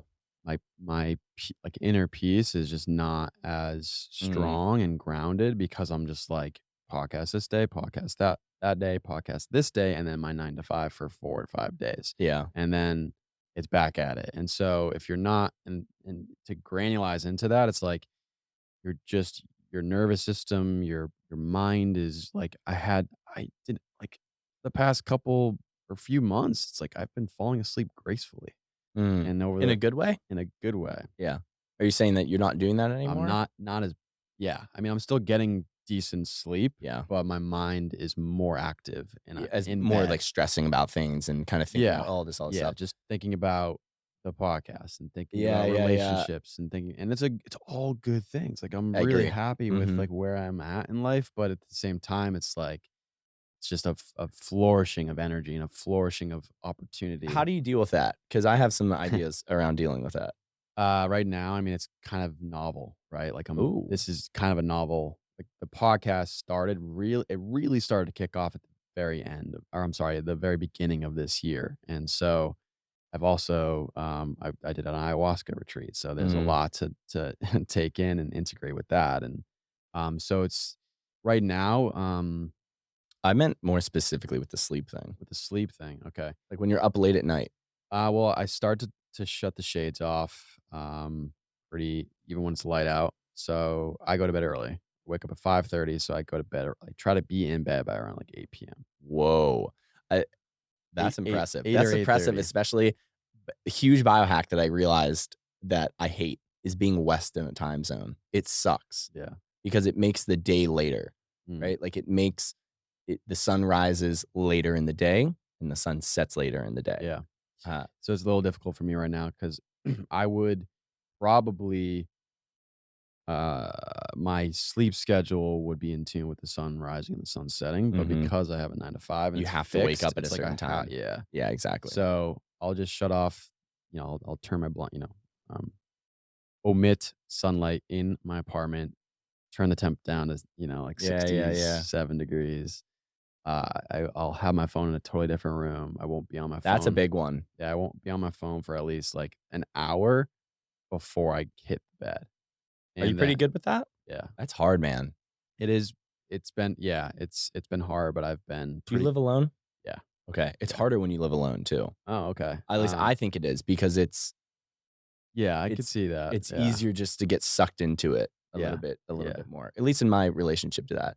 Yeah, and Um, I'll do, like, a little bit of a if I'm, like, still kinda wired, I'll try to do Wim Hof, mm, breath work, does that help or you out? Even something that it quick? has been it's yeah, here and there, it's still kinda testing things out, but sometimes I'll do Wim Hof, and my mindset is just, like, amped. Like, like, creative ideas start Oh, to man. appear in bed. I'm like Yeah, and yeah, so I'll, yeah. like, get out of bed, and I'll start writing things So that's down. okay, so that's where my original question was. Yeah. Yeah, so that's what I find, actually a lot of it works for a lot of people. It's just getting out of bed, writing everything down. Just write it all down because Mm. you're not Oh, stressed. dude, Yeah, right. You're yes, not yeah. stressed about the ideas. You're stressed that that Not getting them out. yeah, that you're going to sleep Mm, and you know that you might not remember it. You that's know that it, yeah. like you sit down and you're like, "Oh my god, I have all these great ideas." And you're like, "I'm not going to remember them So, tomorrow." I'll write them down a little yeah, I'll write down some bullet points, but I have, like, a couple nights journaled and just like an writing. Long form, a little Yeah, bit more. and I find that I fall asleep pretty quick. Exactly. So I might practice that, more often to see how it goes just because 'cause Yeah, I'm very enthusiastic about this podcast, but it's taking a lot of energy. it does. So, Yeah, yeah. and, I think I heard this from a sleep coach a really long time ago, and it works. Like, for people that wake up in the middle of the night, I don't have an issue with this. I can wake up in the middle of the night, and I can go right back to Mhm. bed, thankfully. I just fall asleep really easily. But some people can't get back to bed, and I recommend that to people, and it works out really well. Writing Yeah, in the just middle? writing. Okay. Like, because they wake up in the middle of the night, and they start thinking about stuff, and Mm, I get it now. I get, like, back to that man I told you about that didn't sleep a lot, mm, and he was mainly stressed out at work. mm, I fully understand that now because now that I run 2 businesses that matter a lot and there's people depending on me and there's tons of responsibility, I get it. I think about work all the time. mm, And I've never really been in that mode because I was always working for myself, and I didn't have the best discipline. mm. And Yeah. yeah. So, I think we strayed away from what you were disagreeing with your friend. Or did we already establish what he was disagreeing? Oh, it was 'cause it was the go, go, go. Got it. Yeah, Um, are you talking about my friend with the masculinity. masculinity. Yeah, he didn't even really disagree with me that much. He just Yeah. kinda, like Questioning it. he was kinda questioning it. I was like, "Okay, I obviously don't think that you should just, like, go, go, go all the time. Yeah, Like, yeah, yeah. come on, Yeah, brother." Like, he knew it too, yeah. and then we were like, "Let's just do a podcast on it." So we just, like, introed the podcast with that, and we kinda talked about how, we disagreed on this, and we'll chat about it, and then we kinda went forward with that, and just talking about, like, what masculinity is and what that means. But, yeah, man, I think men are starting to realize how important it is to have a challenge in their life. I know you're gonna know this. Chris Williamson says this a lot from a famous, like, I don't know, psychologist or something. Like, we screwed up when we started treating men's depression like females' depression. The I way have heard that. yeah, he says it a lot, and I'm messing up this quote, and this is a generalization. This isn't for everybody, but the way you treat women's depression is typically like love and affection and holding them. Mm, Whereas men, that does not work. That is not good. What works is challenging them, giving them a purpose in life, mm, and challenging them to hold more responsibility in life, kind of a little bit more of like a Jordan Peterson esque thing. mhm, And he knows that. So I think men are starting to realize that they need more mentors in their life, and they're finding that online maybe. mhm, And I think when they find it online, I think it's a good gap. Then they find people in their life that are interested in these things. So, oh, you like Jordan Peterson too. You like Andrew Tate too. You like Chris Williamson. You like Joe Rogan. You like Jocko, this stuff. And it's like, okay, well, like, what do you think? And I think finding those mentors for men is so, so important because we don't hang out in all men's spaces anymore. mhm, I think that's why sports teams are really, really good for guys to be on, especially just all guys. Um, Especially ones where like there's a communal aspect to it. Like for instance, in ice hockey, you have a locker room before and afterwards. mhm, And then we hang out afterwards and we all mhm. just kind of talk. And it's interesting to see at least some guys on my team, how much they depend on that. Like they stay after for like 2 hours and talk. I'm Mm, like, why do you guys stay this long? They're like, yeah, wait till you get married. I'm like, mm, I get it because they work the 9 to 5. They don't have all this community like me and you have. They're not going to Squatch and able to just talk with people all the yeah. time. And I have, average isn't normal. You don't have to be stuck in that. But these man only spaces are really important because just as much as I know. If you're hanging out with guys at like a bar, right? And there's like 6 guys, and everyone's hanging around, and then like a girl comes or 2 girls come. It's so different. Yeah. The whole mood shifts. And that's not a bad thing, but there's a benefit to being in those guy only spaces. Because we challenge each other. Mhm. You shit talk to each other Yeah. and you see how each other reacts. And if I make a joke about you and it's all in good faith and it's, it's digging at you a little Yeah. bit because that's That's how we nice. test each other. And then you're like, it's like, okay, bud, calm down. Chill out, bro. Chill out. You need to get a little bit more mature here. Calm down. Right. But like, you can't do that. You can't do that with females. So Yeah. it just gets all around. I don't know Yeah. how I got on that, but Yeah, yeah, yeah. 'Cause we were talking about masculinity. masculinity. You did mention, not I would say, like, a couple minutes ago that you're immersed into 2 businesses, so Sapien Center Yep. and Nose to tail. Nose to Tail, which I've been looking at Sapien Center for a while, and I know that if you're a Squatch member, there's, like, I think a You discount get as well. 25% off your Squatch membership and Sapien Center. Oh, It's a savings of like $70. Yeah, I know, right? Um, yeah, so I was wondering if you wanted to talk to or speak to Sapien Center and was it Tail? Yeah, I'll start with the Sapien Center. So this is an Austin health-centered social club. My boss, Brian Sanders, so it's just kind of funny. I listened to Brian on podcasts a really long time. I'll speak on this just a little bit because it's how I got involved. Sure. So I was doing the Chek Institute for a really long time. I paid attention to Brian. He has this really cool Peak Human podcast. He's making this film called Food Lies. A lot of people don't know Brian for him. They know him because of his Instagram, food.lies. Mm, And so many people know him, but they don't actually know him. It's really yeah. funny. They don't realize it's him. Like, oh my God, I follow him. And I'm like, Mm, yeah, isn't that crazy? And I listened to him for a really long time. Last February, funny story, I had my phone in like a little timeout, kind of like you put it in. I was in my sleep mode and I walked out to get water and I was like, I'm going to go look at my phone. I undo it, unlock it, pull it off airplane mode, take it off the charger, everything I shouldn't be doing. mhm. And I go on Instagram and I click on the story and it was about to expire. And it's like, hey, Nose to Tail is hiring. Do you want, we Whoa. need it for this, just DM me. I DM him the next day. He's like, yeah, send me your resume, your cover letter, anything else you want. And I'm like going to like update my resume and cover letter. And I was just like, this is going to take me so long. And this is like not why he should hire me. He shouldn't hire me because of all of this. Very important. My background's important, my knowledge, my skills and that stuff. It made me who I am today. But he's going to hire me because of who I am. So I just put the phone down, hit record, recorded for 10 minutes. I was like, hey, Brian, this is why you should hire me. These are my skills. This is how I'm going to help the business. And this is what I think you should do in the future. And he called me later that day and was like, I think you got the job. Oh, wow. Yeah, man. So that doesn't work for everybody, No. but I knew, he's a podcaster. He's in social media. He's Yeah. doing these type of things. So, people reward people to getting out courage. Mhm. Be a little different. Mm. So I started working for Nose to Tail a while ago. So we'll start with Nose to Tail. Nose to Tail is it's more of like a parent company. We have a bunch of different products based around regenerative agriculture and getting whole food, nutrient dense products out to people. We partner with farms in Lubbock, Texas that use holistic management, regenerative practices, what we call wildcrafted, to give a healthy, diverse rangeland with healthy soil, which then creates healthy animals and then creates healthy meat. So we have beef, bison, lamb, pork, chicken that we ship all over the United States. We make primal blends, which have liver, heart, kidney, and spleen mixed in, which is really popular right now. Mhm. We also make, which are some of my favorite things, are beef tallow-based body care products. I saw that. I was looking to potentially buy Oh some. man, people love them. And it's one of my favorite parts about working at Nose to Tail is how much people love our body care products. So if people aren't familiar, beef tallow is rendered beef fat.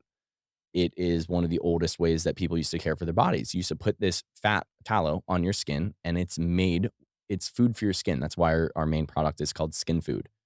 And it provides the cholesterol, all the vitamins, the nutrients that your skin thrives on, and your body just absorbs it. We put a little essential oils in there, some jojoba oil, avocado oil. Every formulation is a little different depending on the product. Mhm. Make it smell a little nice. We also make unscented ones, but we have skin food, deodorant, hair food, hair hold, which is more of a men's styler, soap, lip balm, all the good stuff. Unscented deodorant? Yeah, some people want it. Some So people what want it, is man. that? So does it just like It has does it mask the BO or? a little bit. It has arrowroot powder and baking soda in it, which are they wick up the moisture a little bit. Okay. I don't use it. I use Scented. Gibraltar and Yeah. yeah, I would probably use scented as well. yeah, same. Yeah. It smells nice to smell your pits and it smells good. It works. And we make a bunch of other stuff. That's essentially what Nose to Tail is. We got a really, really, really cool product coming out soon. I can't really talk about it, but Okay. we're going to be launching. It's going to be a new Nose to Tail is becoming more of a parent company that has a bunch of products underneath it. Mm, And we have a really cool one coming out. sweet. And so I started working for Nose to Tail. I was living in Charleston at the time. I kind of manifested it. Like I'm not a huge manifester person, but I did. I wrote it down in my journals that I wanted to work part-time for something like this online where I could do it at home. And then that whole situation happened and I got it. So I started running the back end of Nose to Tail. And it's just me. It was just me helping out with shipping, helping out with customer service. And I still to this day do that. And then partly through that was maybe like 2 or 3 months. Brian's like, "Hey, man, like, I think I'm gonna, like, open up this, like, really cool club in Austin. Like, would you be down?" I'm like, "Well, I'm in a relationship. I'm in Charleston. My lease is still here for, like, another 5 months. I'm not wealthy enough to be able to just, like, quit my lease and just Mm. come to you. So, like, it would have to wait and, like, maybe." And he's like, "Okay, well, more details will come. More details to come."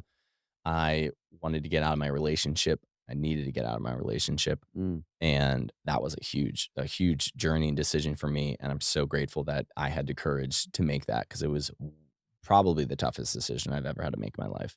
I was with my girlfriend for 3 years Mm. and I had to essentially tell her that I was leaving. And Oh, wow. yeah, man. And it was really hard. And I had something that if you're ever going through a breakup like that, something that one of my friends told me that helped so much.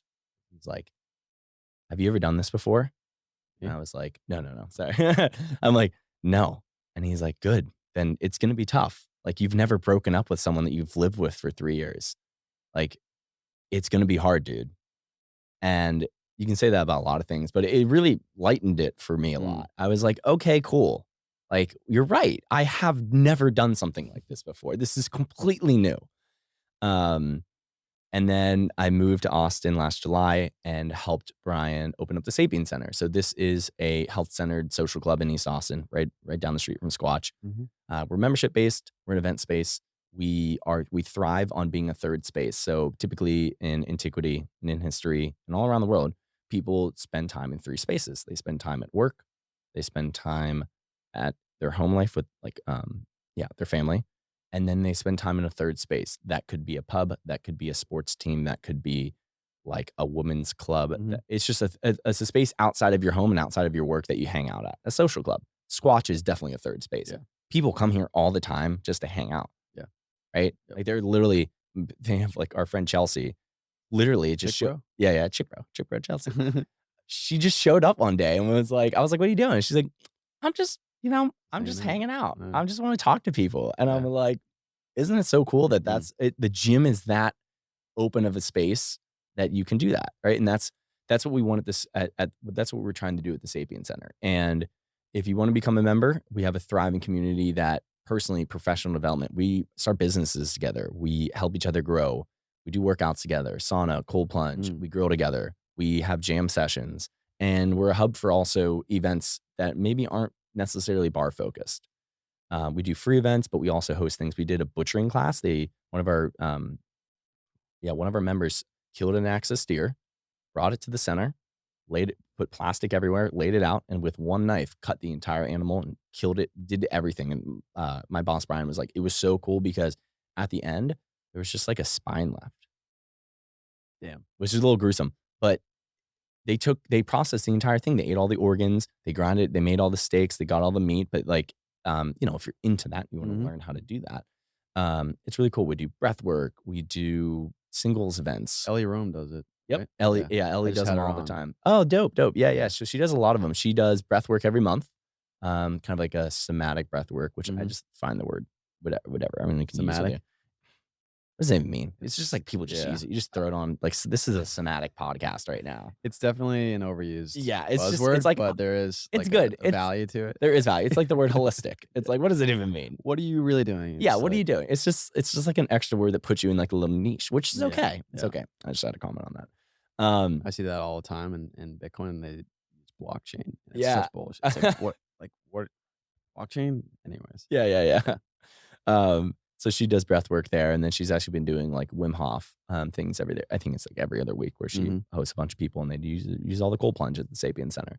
Um, yeah, and that's what we're doing. It's a grind. We have such a great community there. Like I love spending my time there. It's also so nice to come here. I'm so thankful for Squatch Mm. because I'm working there all the time. And while we do have all the amenities that I use and I come for here at Squatch, I come to Squatch for the community Yeah. more than anything. Mhm. Um, And it's like maybe you can just kinda step y- outside your office yeah, in and a then way. people aren't bothering me, Yeah. and I can like relax and sit in the sauna Yeah. and just enjoy myself for a Yeah. little bit. Yeah, so that's what's going on at the Sapien Center. Dude, it's been such a transition for me. And honestly, a really big part of me getting back into the podcast is to talk about these ideas and things that I talked about and I'd say I'm knowledgeable on for so long. And I just don't talk about them anymore. Like, I had one conversation that really, like, it lit my fire up so much, and it's a little bit ego driven, and I think that that's okay every once in a while. But he was, like, someone was like, "Oh, but you just, like, run a business. What do you know about health?" And I was like, "Dude, I've been in this for, like, a decade. What are you talking about? I have graduated magna cum laude from Penn State with kinesiology. Like, I know more about health than most people do." And it was like, holy shit, like, people don't realize the background I have. Yeah. And that's not that everyone was like, "Oh, Matt's so amazing. He's so smart." But it's like, Yeah. I just wanna share ideas. Like, that is my I took a do you know who Amanda Bucci is? Mm-mm. Okay, so this is such a good resource. I've shouted her out on so many things because I Mhm. think this little quiz she made, it's an entrepreneurial archetype quiz. Kind of similar to like a Myers-Briggs test. The Jung? Hmm? So the Jung or Young? Jung. Yeah, Young. did you see that post too? Yeah. Yeah, yeah, yeah. Yeah, yeah. Yeah, Myers-Briggs. Yep, it's a Jungian. I'm an ENTP. It's different than astrology, which I like. I like that's different is what I mean by that. It's based on these like very long form questionnaires, but the entrepreneur archetype quiz created by Amanda Beachy has these 4 different categories, and you essentially get scored from 0 to 100 on it, 100 being high, 0 being low. And there's teacher, coach, architect, which is kind of like an entrepreneurial style. And then I think it's creative. I keep blanking on what the 4th one is. It's something around creative aspect. And I took it a while back. I've taken it probably like 4 times over a long time period, and I always get very similar results. My teacher is very high, my coach is very low, and the other 2 are in the middle and they flip-flop. Mm. And I think that's why we didn't really talk about this a while, but I was not finding success in coaching. Mm. I found different realms of coaching that I really liked, and in hindsight, I realized why I really like them. I liked doing group exercise coaching a lot because it was people who actually wanted to show up. I had just don't like doing one-on-one coaching. My financial situation played into it because I was required to show up. So when there was someone that I was like, "Oh, I just really don't want to go to like Megan's, you know, 6 p.m. training." I was Mhm. like, if I don't go, then I don't get paid and I'm not gonna be able to pay my bills. So there was like this huge misalignment in energy, Mm. and it kind of soured it for me. I think that played a role in it, but I'm just a teacher at heart. But that entrepreneur archetype quiz, anyone who's in business, I recommend taking it because um, the reason I brought this up was my little area is what she calls the magnet, and it is someone who brings in all these ideas, right, from different aspects. Some might say it might be nutrition, it might be biomechanics, it might be working out, it might be politics, it might be culture, all these things, and then I distill it and give it to people. Um, and the thing that I love teaching and helping, not teaching people, but just giving maybe some advice around what I've learned is coaching. Like, listen, coaching wasn't for me, but I tried it for a really long time and I read so many books on it to try and figure out why it wasn't working for me. And yeah, so I'm kind of leaning more into doing the podcasting and it's that little quiz, that quiz is like, yeah, you'd be good at hosting events. You'd be good at like managing a team, doing podcasting, doing like a YouTube show. Mm. And I was like, huh, I kind of like really enjoy those Yeah. things. So I don't know. Nice, man. Yeah, it It's gives great. me more permission to step into those roles. Yeah. It's good that you shifted because now you're in a position where um, you're thriving more. You're like in your element in Yeah, comparison to one-on-one coaching. yeah. I want to ask about the momentum of like trying to build up the momentum in Austin. I do have to go to the bathroom though. Okay, same. Yeah, Let's do go real quick. it. You said that I think 2022 was the most challenging year for you, Mm, right? And that was because of the because of the breakup. yeah. Yeah, definitely. Yeah, dude, it was yeah, part of that. I had a huge I needed to get out of my relationship for a while and I wasn't kept trying to make it work, Mhm. which I don't necessarily think is a bad thing. We were very, very invested in each other. We loved each other. We lived together. We spent so much time together. I still miss her too. I miss having a best friend like that. And it was very challenging for me to take that jump and to also start like a whole different type of business. And that misalignment between how much work output I wanted and how much I was willing to do caused a lot of stress in my life. Mm. It's like I should be able to do this, and this, but it was really hard for me to do that. I also had a very like different type of job. Um, I was doing a lot of things. I was being a jack of all trades, and then I was working at a cryotherapy center, and then all of this. Oh, it was just I think one of the hardest parts, and I've been bouncing around, but I'm kind of realizing, as I talk through it, one of the hardest parts was when I started to realize I needed to get out of the relationship, and my ex would ask me things of like future tense, Mm. and I like kind of had to lie to her a little bit. You know what I mean? Yeah. It's like, oh, like let's. This is a stupid example, but sort of. She was like, oh, like when are we gonna get our dog and something like that, and I had to like entertain the idea that was actually a potential, Yeah. or I would show her my cards. You know what I mean? And at that Mm. point, I wasn't stern about the moves I was making. And then honestly, one conversation around a similar thing about like in the future, and I couldn't take it. And I was like, I need to tell you something. And it just blew up. It was just we were just like sitting down, like I just threw it in her face. Because I couldn't take lying to her anymore. I couldn't take lying to myself and like coming up with this weird answer that I knew wasn't right. Mhm. Right. It just felt so weird in me. Um, yeah, and it made it really, really tough. And then moving out here, I was essentially broke when I Yeah. moved out. Um, yeah, So and was the then connection just not evolving? with my ex, Yeah. yeah, um, How did you just start knowing that wasn't gonna be a long-term thing? yeah, our intimacy, we stopped having. I'll just be open. We just stopped having sex, Mm. and I know a lot of people fell into this realm of you become so close that you lose that spark, and Mm. then it transmits into other areas. Um, Another familiar concept that people might be aware of is in a book called The Way of the Superior Man, Yeah. with this polarity. And I think I'm a little bit more of a feminine guy. She was a little bit more of a masculine female, which kind of already brought us really close together. Mhm. And then just living together and spending a ton of time together. She didn't have a ton of friends either. So there wasn't a lot of space for her to go venture out. Mm. So we just hung out a lot. Um, and then, we just weren't intimate. And first, I'm a I have a high sex drive. We'll put it that way. Um, I like it. It's good. It's healthy. Mhm. I think most people should. I think most people should probably, if you're in an intimate relationship, I think a good thing is like 1 or 2 times a week. Mhm. And I was way lower than that. Yeah. And I knew something was wrong. And I just wasn't extremely attracted. And then that was affecting other areas of my life, and it freaked me out. I didn't like it. I Yeah. just didn't like the person I was becoming because of this trickle out from another thing. It's like, "Oh, well, it's just this, and I can just do this a little bit longer and just be comfortable." You're lying to yourself. Yeah, and then it started affecting other things, like my drive for work and my drive for working out and just, like, getting up and doing things, Mm. in my relationship with, like, porn, and I was just like, "This is just unhealthy, man." Like, Yeah. this is just going down a bad thing, and I know it's because of this decision I need to make, and then kinda get back to that manifestation thing, it really lined up. Brian is like, "Hey, you wanna move out here? My lease is ending." It was really good because, my brother was getting married, so I was going home, and I was like, "I'm just gonna go." I could work from home now, and my lease was ending in, like, 2 months. I was like, "I'm just gonna drive home.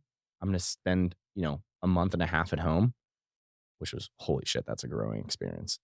Um, Wait, and so going back home to just be back with my parents, yeah. live with my mom for a month Yeah. and a I half. kinda did that too Yeah, yeah. It's for a moment. it's hard, man. Yeah. It's a hard the living being with your family for long periods of time is Mhm. hard, I guess, if you're not extremely close to them, and I think even if you are extremely close to them, it's still pretty Mhm. challenging. Um, but I just kinda that manifesting, it just kinda set things up, the universe aligned, and moved back home. Shannon was out of my apartment at that time. I had the apartment to myself, and then I moved to Austin. And it still was really challenging even after that. In a new city, thankfully, I was thrown into, like, the best culture Yeah. for me to thrive in. Um, yeah. I think there was a moment where you stated after when you were in Austin that you were trying to really hone in being more disciplined with there was strength training, nutrition, and whatnot, and you're really trying to build up this momentum. Um, I'm just curious, like what strategies did you dive into to like build that up? Because Specifically in those realms? those realms, but if there's anything that I'm, in another realm that you wanna, Yeah, well, uh, a really big one was for work, but I'm happy to let's chat about the other things sure. because those things come a little bit more naturally to me. I think surrounding your people say this all the time, but it was so potent of, I had this realization, Mike Mignon, do you know who that is? He's a member at Squatch. Apologize, Mike, if I'm Uh, pronouncing your name wrong. sounds kinda Yeah, his familiar. name's Mike. And he was just like we were just outside working out one day, and we're not extremely close. He's from Pennsylvania, so we just kinda vibed a little bit, and, he's like, "Hey, man, how you doing?"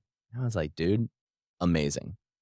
He's like, "Why?" I was like, "Dude, like, I am the tannest, and I am the most fit I've ever been in my life." And he's like, "Why?" And I was just like, "Dude, it's because I live in Austin." Like, Mm, it's such a hack. mm, It's such a hack, and the reason I bring that up is people say, "Oh, you become the 5 people you spend the most time with," but it's also it's like the communities you spend time with, mhm, and, like, surrounding myself with people that just do stuff like getting outside, eating good food, prioritizing community, prioritizing strength training and working out and not, not that not that I don't go to bars or things like that, but there's more intentional consumption, right? In mhm, the thing they just hung up. mhm, More intentional consumption behind that stuff. And all of that just compounding together with tons of different inputs and strategies and people and things going about things has just helped so much. yeah, So a really good hack is getting friends that involved in that like those type of things. And I had a huge breaking up moment with like my friends from back home, some of them at least. same. This past winter when I was home for a while and I had without that Southwest issue that happened right around holidays Mm, where people couldn't fly. So two of my really good friends, group of like 15 people, two of my really good friends who don't live there were only in town for like 2 nights. And I'm like, "Guys, let's go out. Like, let's go out. We can just go to this stupid bar right here. Let's just hang out." No one joined us. I was like, "We're here." Like, I was there for a little bit because I have the capacity to be able to be there for 2 weeks. mhm, These people are here for like 2 or 3 days, literally 2 nights. yeah, And one of them was Christmas.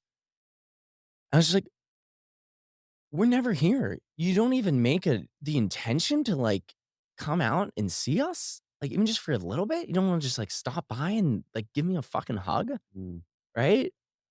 And it's like it just, like, put it in perspective. I was like, I you know, compassion for them, and they have stuff going on. yeah, maybe. Yeah, maybe.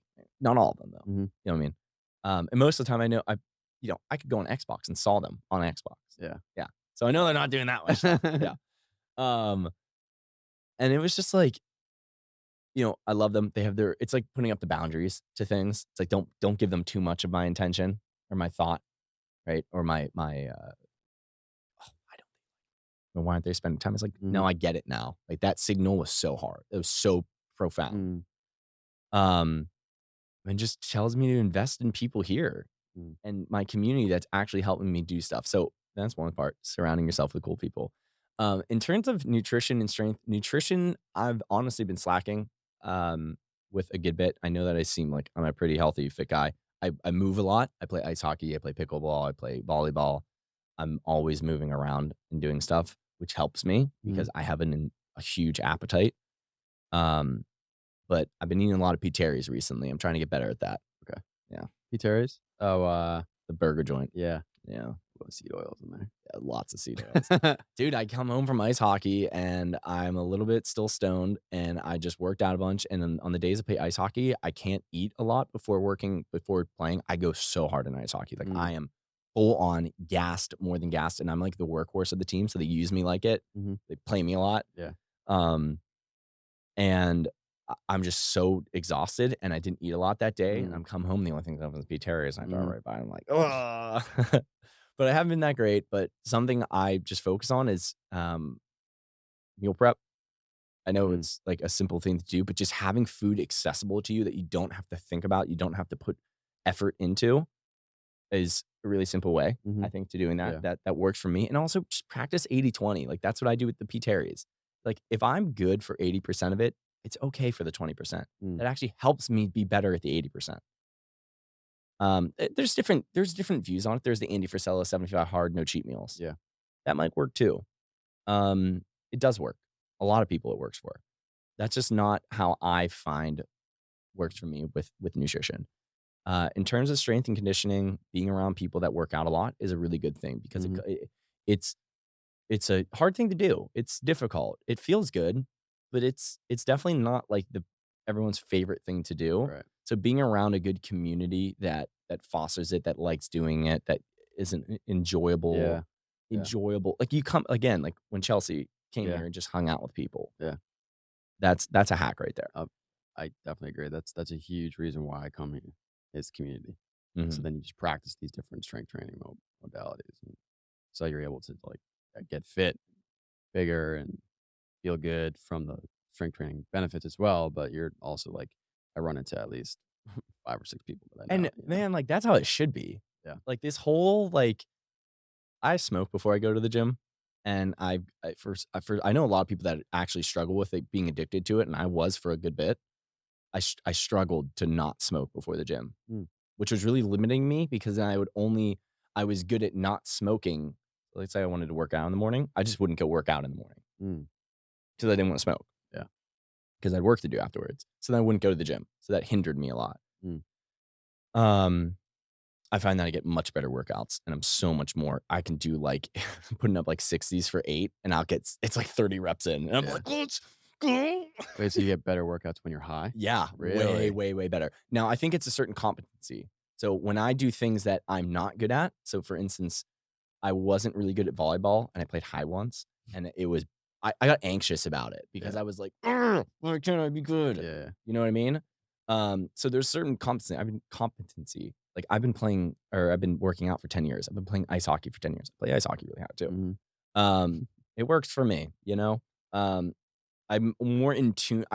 I get into like a flow state better where I zone everything out. And mm, the only thing I'm focusing on is how hard I'm working mm, in a good way. I can push myself a little bit more. My recovery is a little bit better almost in a sense. mm. Um, Yeah, I used to smoke a lot of weed when I was young, mm, but then I stopped. I don't smoke really at all. mm, Um, as I got older, I was more anxious when I smoked, but it was probably because there's other things that I needed to deal with, like, internally. yeah. But, yeah, I could see getting really high and just, like, being super focused on your Yeah. training. I also don't like you've seen me train. I train a little bit differently. I'm doing a rope rolling, Yeah, I'm yeah. throwing things around, I'm doing sled pushes, I'm like using different it's not like I Mhm. do traditional strength training too. Um, yeah, I also like I don't get really stoned. I do Just just the just a tiniest little little bit. bit. Just every time. Every time that's how I smoke. Mm, And very rarely do I do it several times a day. It's just a little bit. mhm. I get amped up. Like one of my favorite parts of the day is before my hockey game, smoke a little bit, driving, and listen to Big Booty Mix and jamming out like as I'm going, like getting all amped up. And some people are like, that's so dangerous. And I'm like, I'm driving fine. Okay. Never been in a car accident. No, I'm driving better than most people are. So shut up. Probably get me in trouble. Yeah, so having like a good relationship with, um, yeah, the inputs around working out of like, how are you relating to how you get to the gym? I think is really important. I think people don't look into that enough. For instance, like mine around weed or certain people around like stimulants and things like that, or like timing.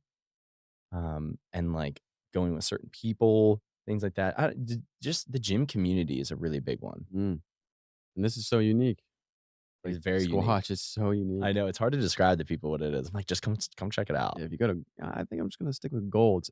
I mean, you're missing out. I know. I used to be a member at Gold's before this, Mm, and it's just so weird. This is the reason I brought up the weed is because I used to go there, and I never wear headphones, which mhm, is nothing against people that wear headphones, but it's just like, you just look around at people, like, no one talks to each Yeah. other. Everyone's just, like, doing their thing, which is fine. I get it, but it's also, like, it's just weird. Yeah. It's just weird. And when I come here, just yeah, you're fist bumping people and saying what's Yeah, going yeah, yeah, on, yeah. and it's just more, happiness to see someone when Yeah. you walk in the gym. And whereas some other gyms, just like heads down, don't talk to anybody, don't introduce yourself, and Yeah, and I think, some people might, the contrarian or the devil's advocate might be like, "Oh, well, they're there to work out. Working out's yeah, healthy. Let's keep doing that." Because yeah, we definitely get distracted at Squatch a little bit. yeah. Sometimes you go Oh for a yeah, workout. But what I will say is the number one thing for happiness in life or living a long life is like long-term relationships hmm and relationships. And it's like, okay, well, like you're trading one for the other, yeah, right? And it's like what's gonna happen at Squatch. You know you're gonna chat with people. You can kinda yeah. Prepare for that or something. Yeah, and just, nicely be like, "Hey, man, I love this, but I need to go work out." I'd Yeah, say it all the time. I'm also like, yeah, I've been in the sauna 10 more extra minutes Oh, than dude, I getting should caught be. getting caught in the sauna is bad sometimes. I've actually had there are certain days when I'm really stressed out where I get I'm really in tune. I don't know what it is, but I'm very in tune with my head and how that relates to, like, my nervous system and my Your sickness head, levels. you mean like I your get, like, physical head or your mind? my head, my Okay. actual head. I get a lot of symptoms from my body in my head, like headaches behind my eyes, Mm, when I start getting sick, and sometimes when I do sauna, when I stress myself in the sauna too much, I get those symptoms again. mm, Like, "Oh, I pushed it way too hard in the yeah, sauna." I was already stressed out a lot that day, and I thought the sauna was gonna be good, and then I got caught in there for 40 yeah, minutes yeah, you gotta be careful in the with 200-degree sauna. that. Yeah, yeah, But that's the beautiful part of, like, the Squatch is, like, you go into the sauna and it's, like, you're always learning stuff, you're always meeting yeah, somebody. yeah. Yeah, It's it's been all that's like a I've reiterated that so many times on this podcast, yeah. so it's just like everybody says it. You just have these wonderful conversations. We're not expecting to talk about that subject. Well, it's like you almost you beca it's I don't even know if it's actually the sauna that causes it. I don't necessarily think the sauna actually does anything. It's just that people are sitting in a room together in, like, kind of like a vulnerable state. Mhm. Like, a lot of people are, like, it's naked in there. Yeah. And you're just, like, forced to sit in this room, and you're just, like, looking at people, and it's Mhm. like, "Okay, what else are we gonna do but talk Yeah. about cool stuff?" And then the community at Squatch fosters such Creative. creative, Yeah. intellectual, sharing people that the conversations naturally just go Yeah. into great places. Yeah, man. Well, listen, we've been going, I think, for 2 hours, There we go. and, Whoa. it was a pleasure speaking with you, man. I really enjoy this. Yeah, dude, I appreciate it. Why don't you just introduce where people can find you online Mhm. and, yeah, just kind of a little closing capture of, yeah, where people can find you. Yeah, dude. First off, I appreciate you inviting me here to do this. Yeah. I don't, I haven't done a ton of podcasts, and even in person podcasts. I think this is my first in person podcast I've Woo. ever done. Other than, so I did the in person one with Camille that like got all screwed up, Mm. but this is definitely the first one I've ever done being on someone else's. So thank you for that. I appreciate Yeah. the opportunity. Mhm. It's a much better experience. It's Yeah. pretty cool That's nice. if you have the ability to do that. Yeah. Uh, yeah. If you want to follow me, I'm at Matt Grebosky on Instagram. I don't post as much, but my podcast is called Evolution Integrations. Hopefully, we're gonna be ramping that up a little bit, Mhm. doing lots of cool stuff there. If you're in Austin, you wanna get involved with the Sapien Center, Sapien Center, sapiencenter.com, nose to tail. It's always great if you want those beef tallow body care products, meat, I got you. If you message me on Instagram or you email us, it's me. I'll Mhm. answer all your questions. Uh, find me at Squatch. Find me at Barton Springs, chilling. Join me on the diving board. I'm looking Mm. for more diving board friends. I want to learn more. Um, yeah, that's it. I appreciate the opportunity, Shane. Cool, man. Well, thank you, and, yeah, I think that concludes it. Yeah, thanks, guys. Peace out. Peace.